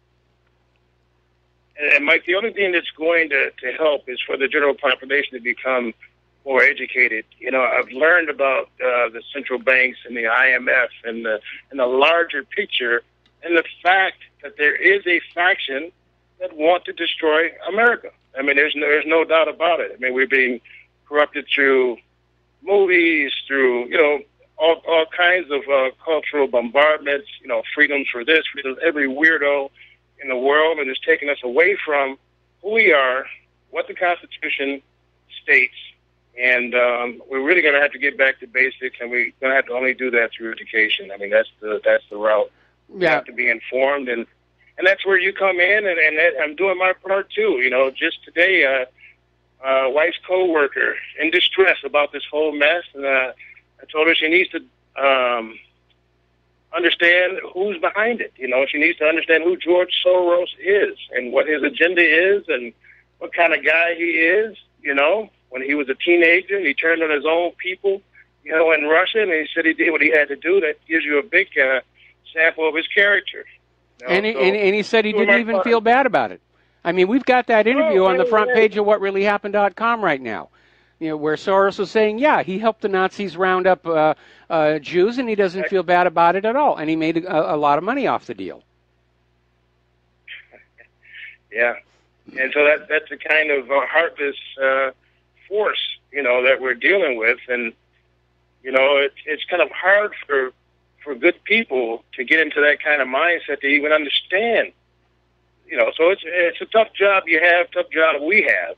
Because we're all in this team together, and yes, we have to do what we can to save this country the best we can, because there is an active force, and it has been, as we know through history, an active force to not only break up the Union, but to curb our power throughout the world, and put us in third world status.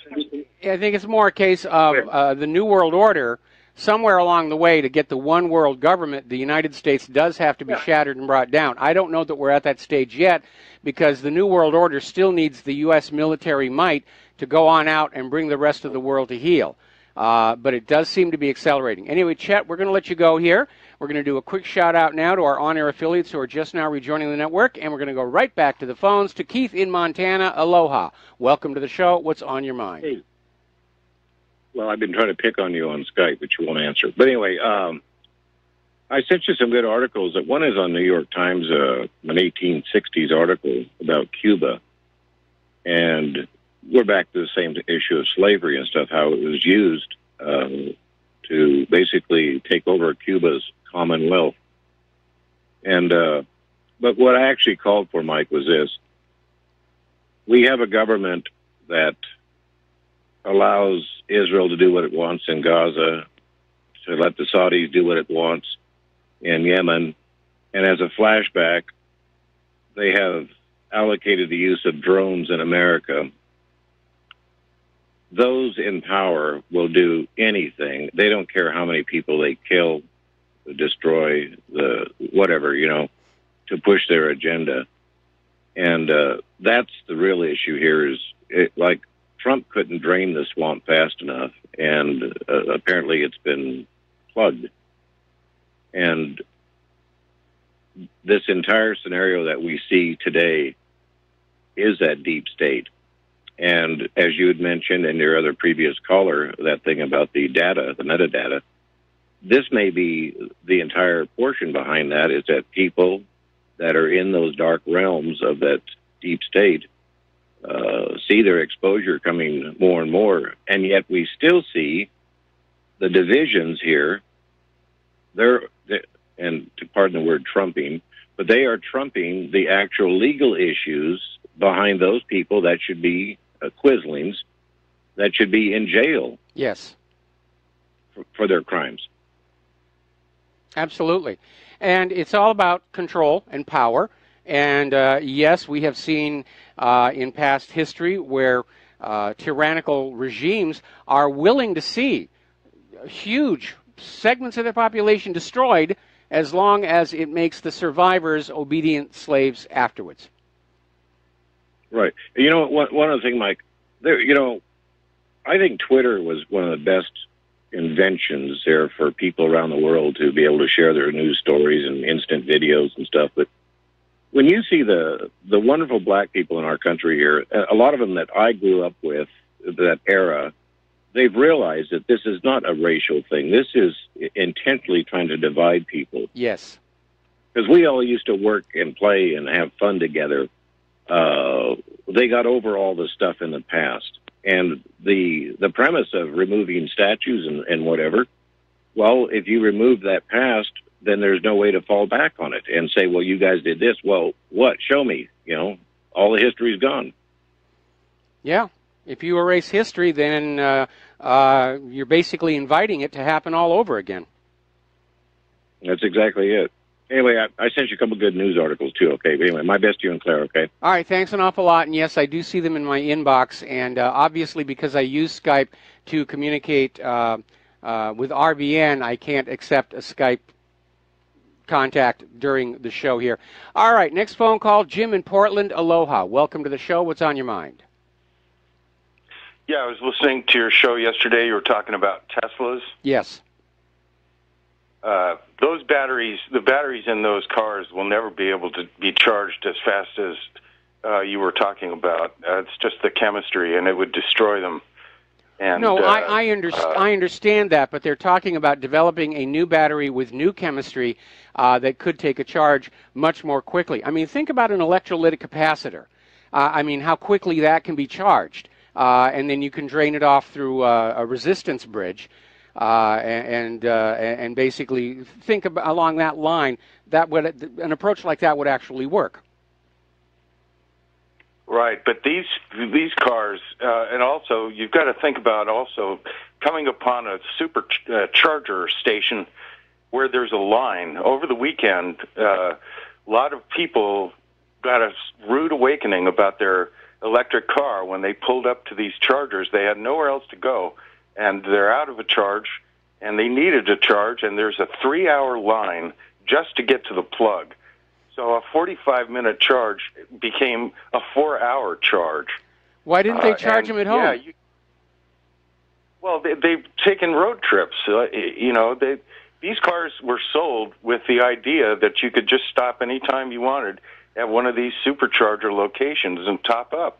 Well, But you just have to program the supercharger locations into your GPS mapping system. I mean, this is a transitional technology, and nobody says it's going to be easy right at the start. And again, the example I was using from yesterday is when internal combustion engine automobiles first came along. It was very difficult to find spare tires or oil or gas. You'd have to go to a hardware store and get the gas in a bucket, pour it into the tank there. It was an inevitable transition to get the infrastructure in place to support this. But in time, it will happen. And because the charging time on the battery is a major issue, at some point it will be solved. That's how these things happen. And again, look at the evolution of the automobile. Where, there were problems with the early automobiles, and eventually somebody said they can be made better by doing this. People should just keep that in mind, though, because, if you've got a couple kids fighting in the back and your wife's coming down with the flu, the last thing you want to do on a trip is all of a sudden be delayed for 3 hours. Okay, Jim, I understand that you don't like the Tesla. I disagree with you. I think it is a coming thing here. The only hole in the process is that we need to get the electricity from a non-petroleum source generating station. We got to take a break for commercials, and we'll be right back. And aloha, let's get back to the news here. And let's see. Saudi-led airstrikes killed 41 people, including 30 civilians in Yemen. They're killing more civilians than actual combatants. And they're killing children. And one of the real problems we're starting to see is how the U.S. government is trying to normalize the idea of bombing civilian areas, even though that's considered a war crime. Now, apparently over in Raqqa, witnesses are saying that a U.S.-led coalition strike directly targeted civilians in a residential area. Children were playing outside. No warning at all. Now, this leads to a very, very good question from Journal Neo.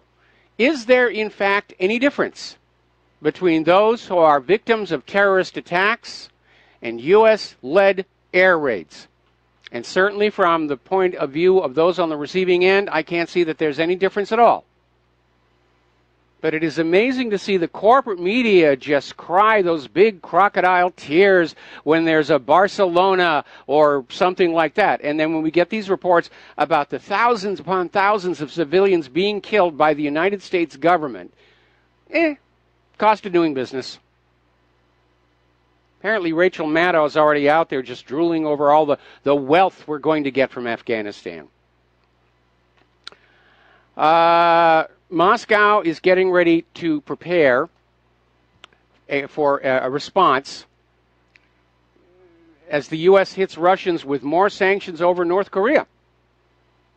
And basically, yesterday, the Treasury revealed it had imposed sanctions on 16 Russian and Chinese nationals and companies for their alleged dealings with North Korea. And both Russia and China are saying, why are you punishing us and causing us harm over North Korea?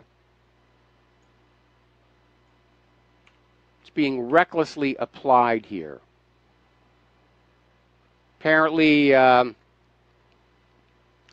tensions between the U.S. and North Korea are on the rise again. There was a UN conference on disarmament, and the U.S. disarmament ambassador Robert Wood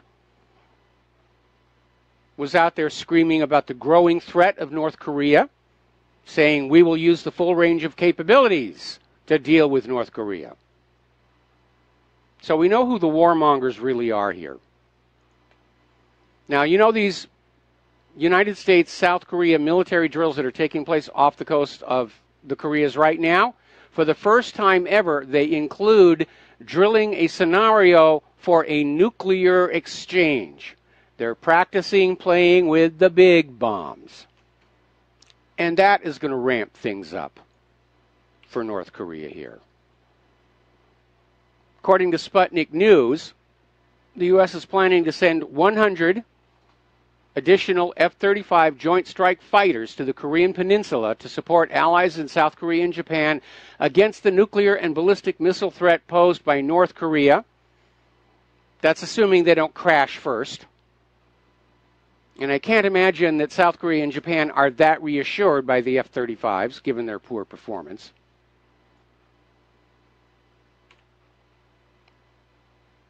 Meanwhile, North Korea is out there still saying that if the United States attempts any kind of a military action in North Korea, whether it's an invasion or a decapitation strike, North Korea is prepared to launch an attack on Guam. So this is as close as you can get. And we've got all these hotheads out there thumping their chests. The silverbacks are at battle again. They're thumping their chests. Woo! I'm bigger than you are. It's going to be amazing here. Meanwhile, over in China, their state media is saying that the U.S. Navy is becoming a dangerous obstacle in the South China Sea. And they're pointing to the recent incidences of the USS Fitzgerald and the USS John S. McCain as indicating that all these warships that the U.S. is sailing around their islands represent a serious danger to navigation. And it does make sense. We'll be right back. And aloha, America. Welcome back to the show. And China is raising a very good point about U.S. military ships in their territorial waters around those South China Sea islands. They're a danger to navigation, and they're pointing to the 4 incidents in a little over the last year as an illustration. There is something wrong with the U.S. Navy, and apparently the U.S. Navy is effectively agreeing. They've already relieved of duty the entire command crew for the Fitzgerald, and apparently they've removed the commander of the entire 7th Fleet after the McCain collision. So, yeah, there's an issue there, definitely. And China is correct. They're dangerous vessels to have around. They're a menace to civilian navigation. All right, let's take a phone call. Rick in Winnipeg, aloha. Welcome to the show. What's on your mind? Aloha, Mike. Aloha to all my American brothers and sisters. The fellow who was killed... he wasn't the vice president. The guy in the Clinton administration who they found in Fort Marcy Park. Vincent Foster. The name, yes. Okay, did you ever just, when researching it, or the fellow who was the witness, he was harassed? Oh, yeah. Oh, yeah. I saw a thing from 60 Minutes, and he was like walking down the street with his girlfriend, and there were probably Secret Service guys whispering into their wrists and really harassing him. I kind of felt sorry for the guy. I was just wondering if you heard any more about the fella or anything. Well, the harassment is kind of stopped. At this point, the narcocracy has enough of a lock on the government where they're never going to go back in and acknowledge that Vincent Foster was murdered, let alone who did it, or more to the point, why. And that, of course, gets back to some of the clandestine sources of the Clintons' tremendous wealth. Again, I have a whole section on Vince Foster. That was literally the incident which got me blacklisted out of Hollywood and launched my career as a truth activist. I mean, I didn't actually intend to come down this path. It just sort of happened to me. And I didn't think it would last this long either, but this is apparently what my life is all about now. But yeah, there's a lot of stuff about Vince Foster, and as far as I'm concerned, the case is made. Assassination, another government cover-up. Let's move on to more current events, okay? Okay, thanks, Mike. All right, thanks an awful lot. We're going to switch over to Rob in Illinois. Aloha, Rob. Welcome to the show. What's on your mind? Good afternoon, Mike. Lately, we've been talking about the Confederate flag and, all this Confederate monuments and stuff. This really got a good push start, and it wasn't the first time, but Nikki Haley really kickstarted it, revamped it back in the summer of 2015, going back to Dylan Roof when she makes commentary where she was thumbing through Dylan Roof photos and found him posing with a Confederate flag. And then she associated that with the Dylan Roof case, saying how this was a representation of racism and hate and so on. Mm-hmm. Through that, I was reading through the articles, and then Nikki Haley states, you're not born with hate, you are taught hate. So essentially what she's saying is, she's just described us that all these people that are BLM, Antifa, yelling out racist and this and that, they have been taught hate. They've literally been taught this to do what they're doing. So going on from there, right now they're not touching the Albert Pike statue, which I'm sure 33-degree Mason. Yes. Stands there in Washington, D.C. There's been controversy with that statue going all the way back to 1993, where they introduced a bill trying to associate Albert Pike with the KKK as a memorial statue. But for 24 years now, it still stands. Now, the first real attack on that, I read just recently because I punched it up, was 5 days ago. They actually did throw paint on it like 5 days ago. Yeah. But that statue still stands and will stand because, guess what? He's a 33-degree Mason, and most of what the Masons practice, their rituals and their ceremonies, Mr. Albert Pike has developed. Going on from there, the other statue is the Judah P.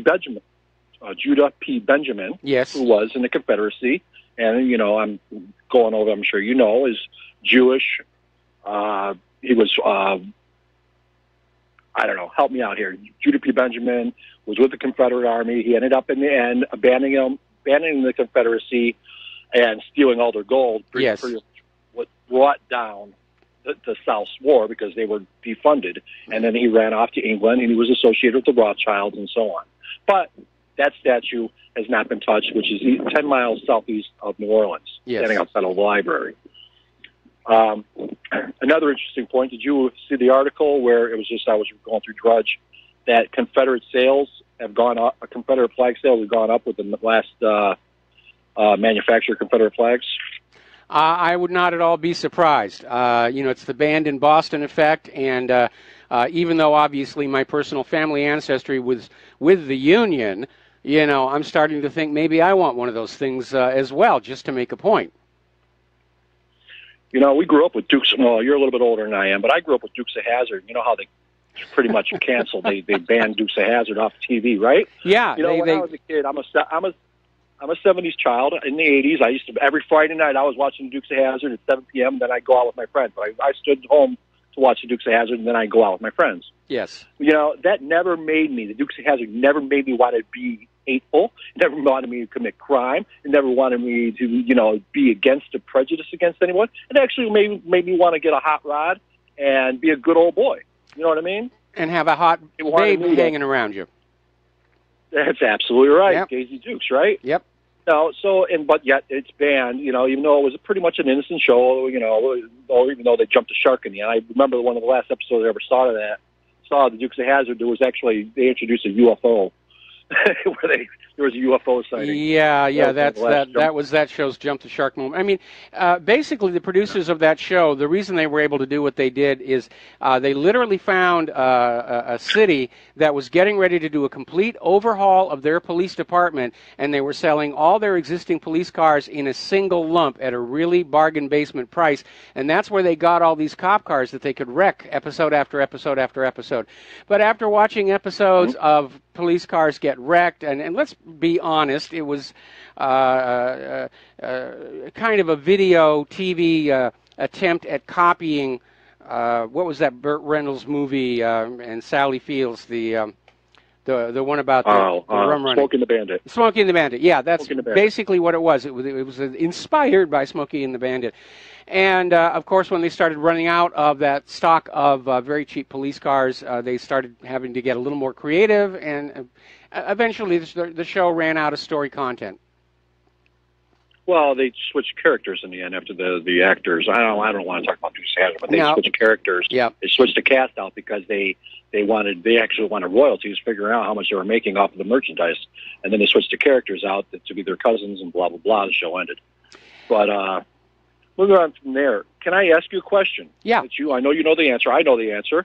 Who created ISIS? ISIS appears to be a creation of some U.S. intelligence agency. We know from all the documents that came out of Hillary Clinton's State Department that the U.S. has been covertly arming and funding them. And I think ISIS was created and promoted because Al-Qaeda was getting worn out, and too many people knew that Al-Qaeda was another creation of the U.S. covert state. You answered 2 questions in a row. Yeah. Funding them as well. Yeah. Now, what is their purpose there? Well, what is their created purpose? Their original purpose was to be this big, scary monster, so that we would all be afraid and cling to the ankles of Big Daddy government for safety and protection. That really didn't work out too well. Now ISIS is being used as a proxy, where the game plan is the U.S. sends ISIS into a country, and then they say, oh my goodness, ISIS is in this country. We now have a pretext for military action. And they did that in Syria. They're doing it in the Philippines. And they did it in Afghanistan. And that's the new method for U.S. invasion. Oh my goodness, there's the evil ISIS. We have to go on in and blow the place up. Right, and then throughout this, they don't just stand there and look pretty until the U.S. forces show up and go, oh, there's ISIS, we're battling them. They actually do create, they cause death, they cause violence, they cause destruction throughout. Am I correct? Well, they certainly do in front of the media cameras. That's their job, is to look like this big, horrible, scary monster. But again, they do seem to be serving U.S. foreign policy interests. Now, that's foreign policy. Now take this domestically. What is an equivalent of ISIS on U.S. domestic soil as we currently speak? Antifa. Exactly. Who do you and who's funding them? Well, we know where are they getting their marching orders, their agenda, and so on? They're getting some of it from George Soros. Some from George Soros, and George Soros gets grants from the government, and George Soros funds all these other organizations, and and they get their marching orders. So, and follow me here. See Antifa as a domestic, I'm going to be loose on the word terrorist, but a domestic organization creating havoc and violence, and they're hurting people, they're hurting women, they're hurting elderly, they're damaging property, creating this chaos, demoralization, and so on. Yes. On domestic soil. Do you also see this as a step-by-step process into what ISIS does? It could very well go there. I wouldn't hesitate to use the word terrorists in conversations, not just about Antifa, but even Black Lives Matter. Because a terrorist, under the definitions established by the USA Patriot Act, the use of force or the threat of force to coerce a change in politics is legally defined as an act of terror.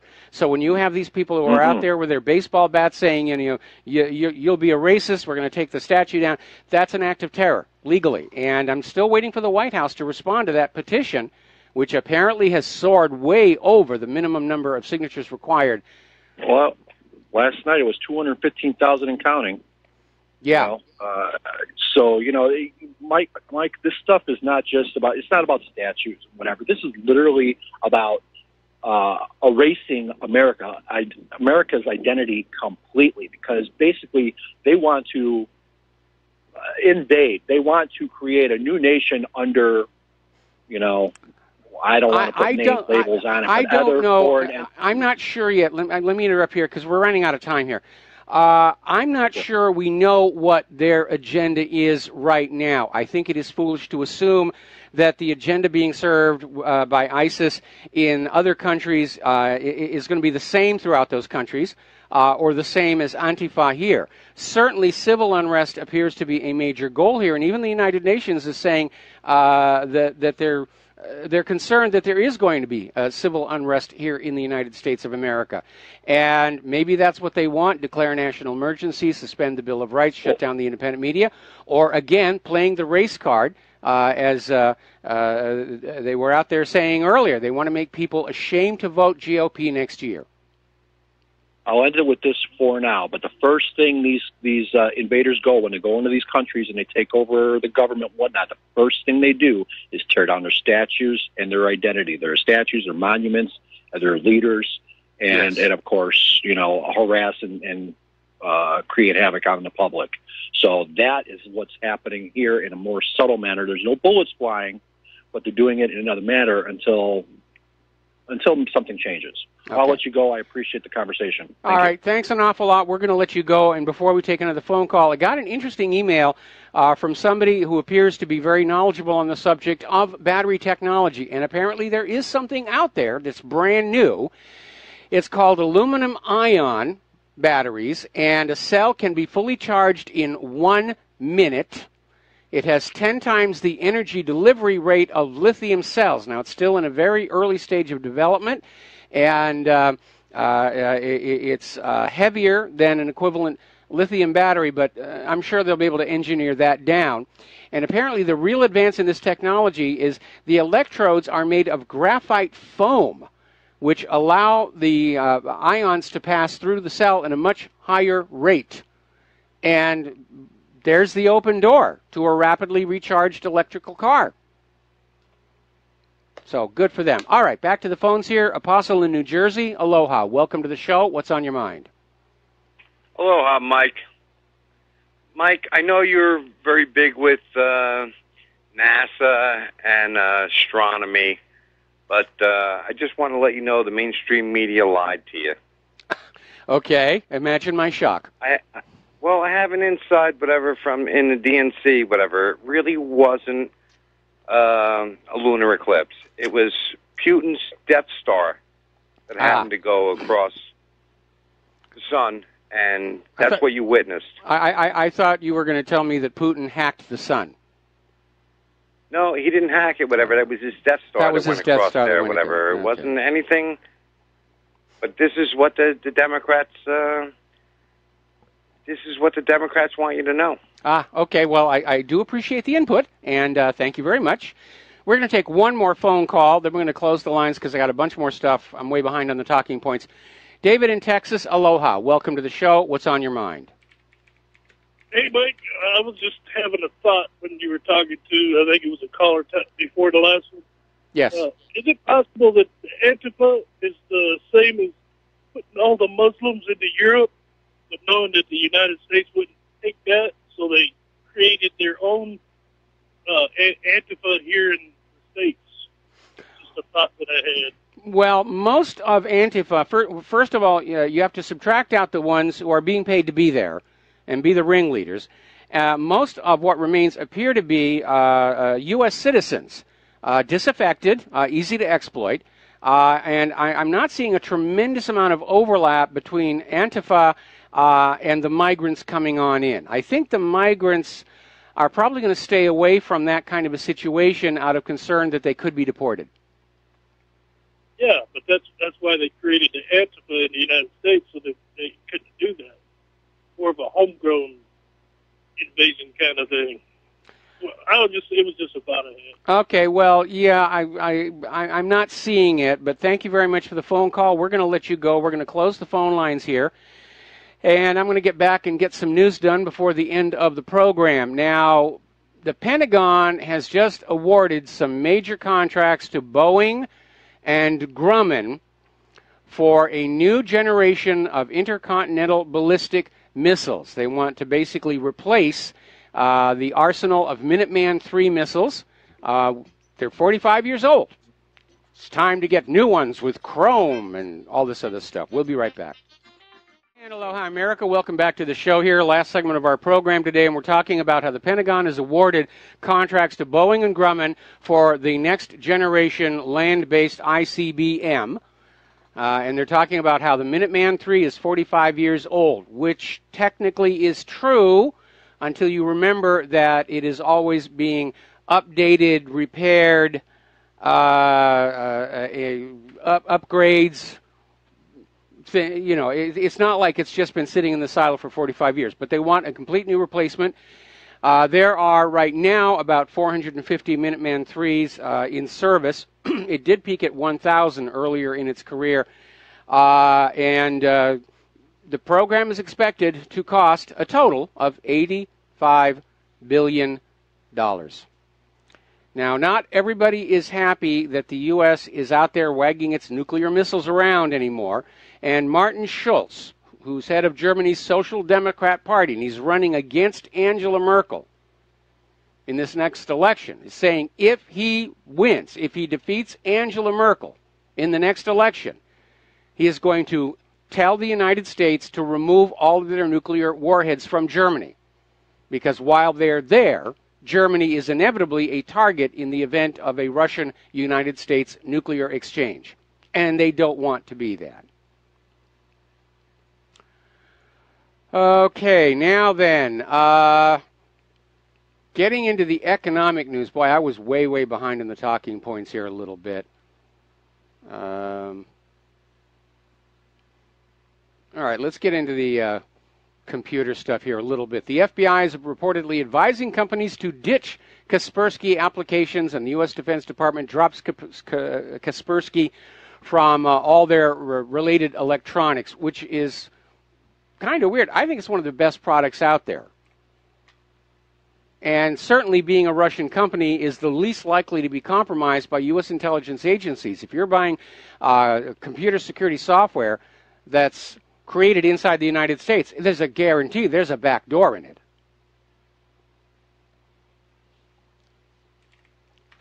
All right, now then. Apparently, there's a new phishing scam out there, and we know because we got hit with it here. And apparently what they're doing is they're spoofing a number that's very close to your own number. And so people will look at it and say, oh, this must be somebody in the neighborhood, somebody I know. And they're more likely to answer it, which starts the process of trying to lure them in to what is essentially a phishing attack. Meanwhile, over at AccuWeather, their iPhone app, users are dumping it after learning that it has been sending location data of where you are to a third party. People are getting very, very sensitive and touchy about their privacy, and they should be. We have a right to privacy. If we're minding our own business and we're not doing anything wrong, the government has no business spying on us. That's in that Bill of Rights. And when the government ignores that Bill of Rights, it ceases being the legal, legitimate government. Okay, there's the music. Got to head on out of here. Got a bunch of stuff I got to get done this afternoon. We'll be back tomorrow here on Republic Broadcasting. And meanwhile, stay tuned for John Stedmiller's program. He's got a lot of stuff to share with you. Take what you learn here and share it with everybody that you know. We'll be back tomorrow. Aloha, America.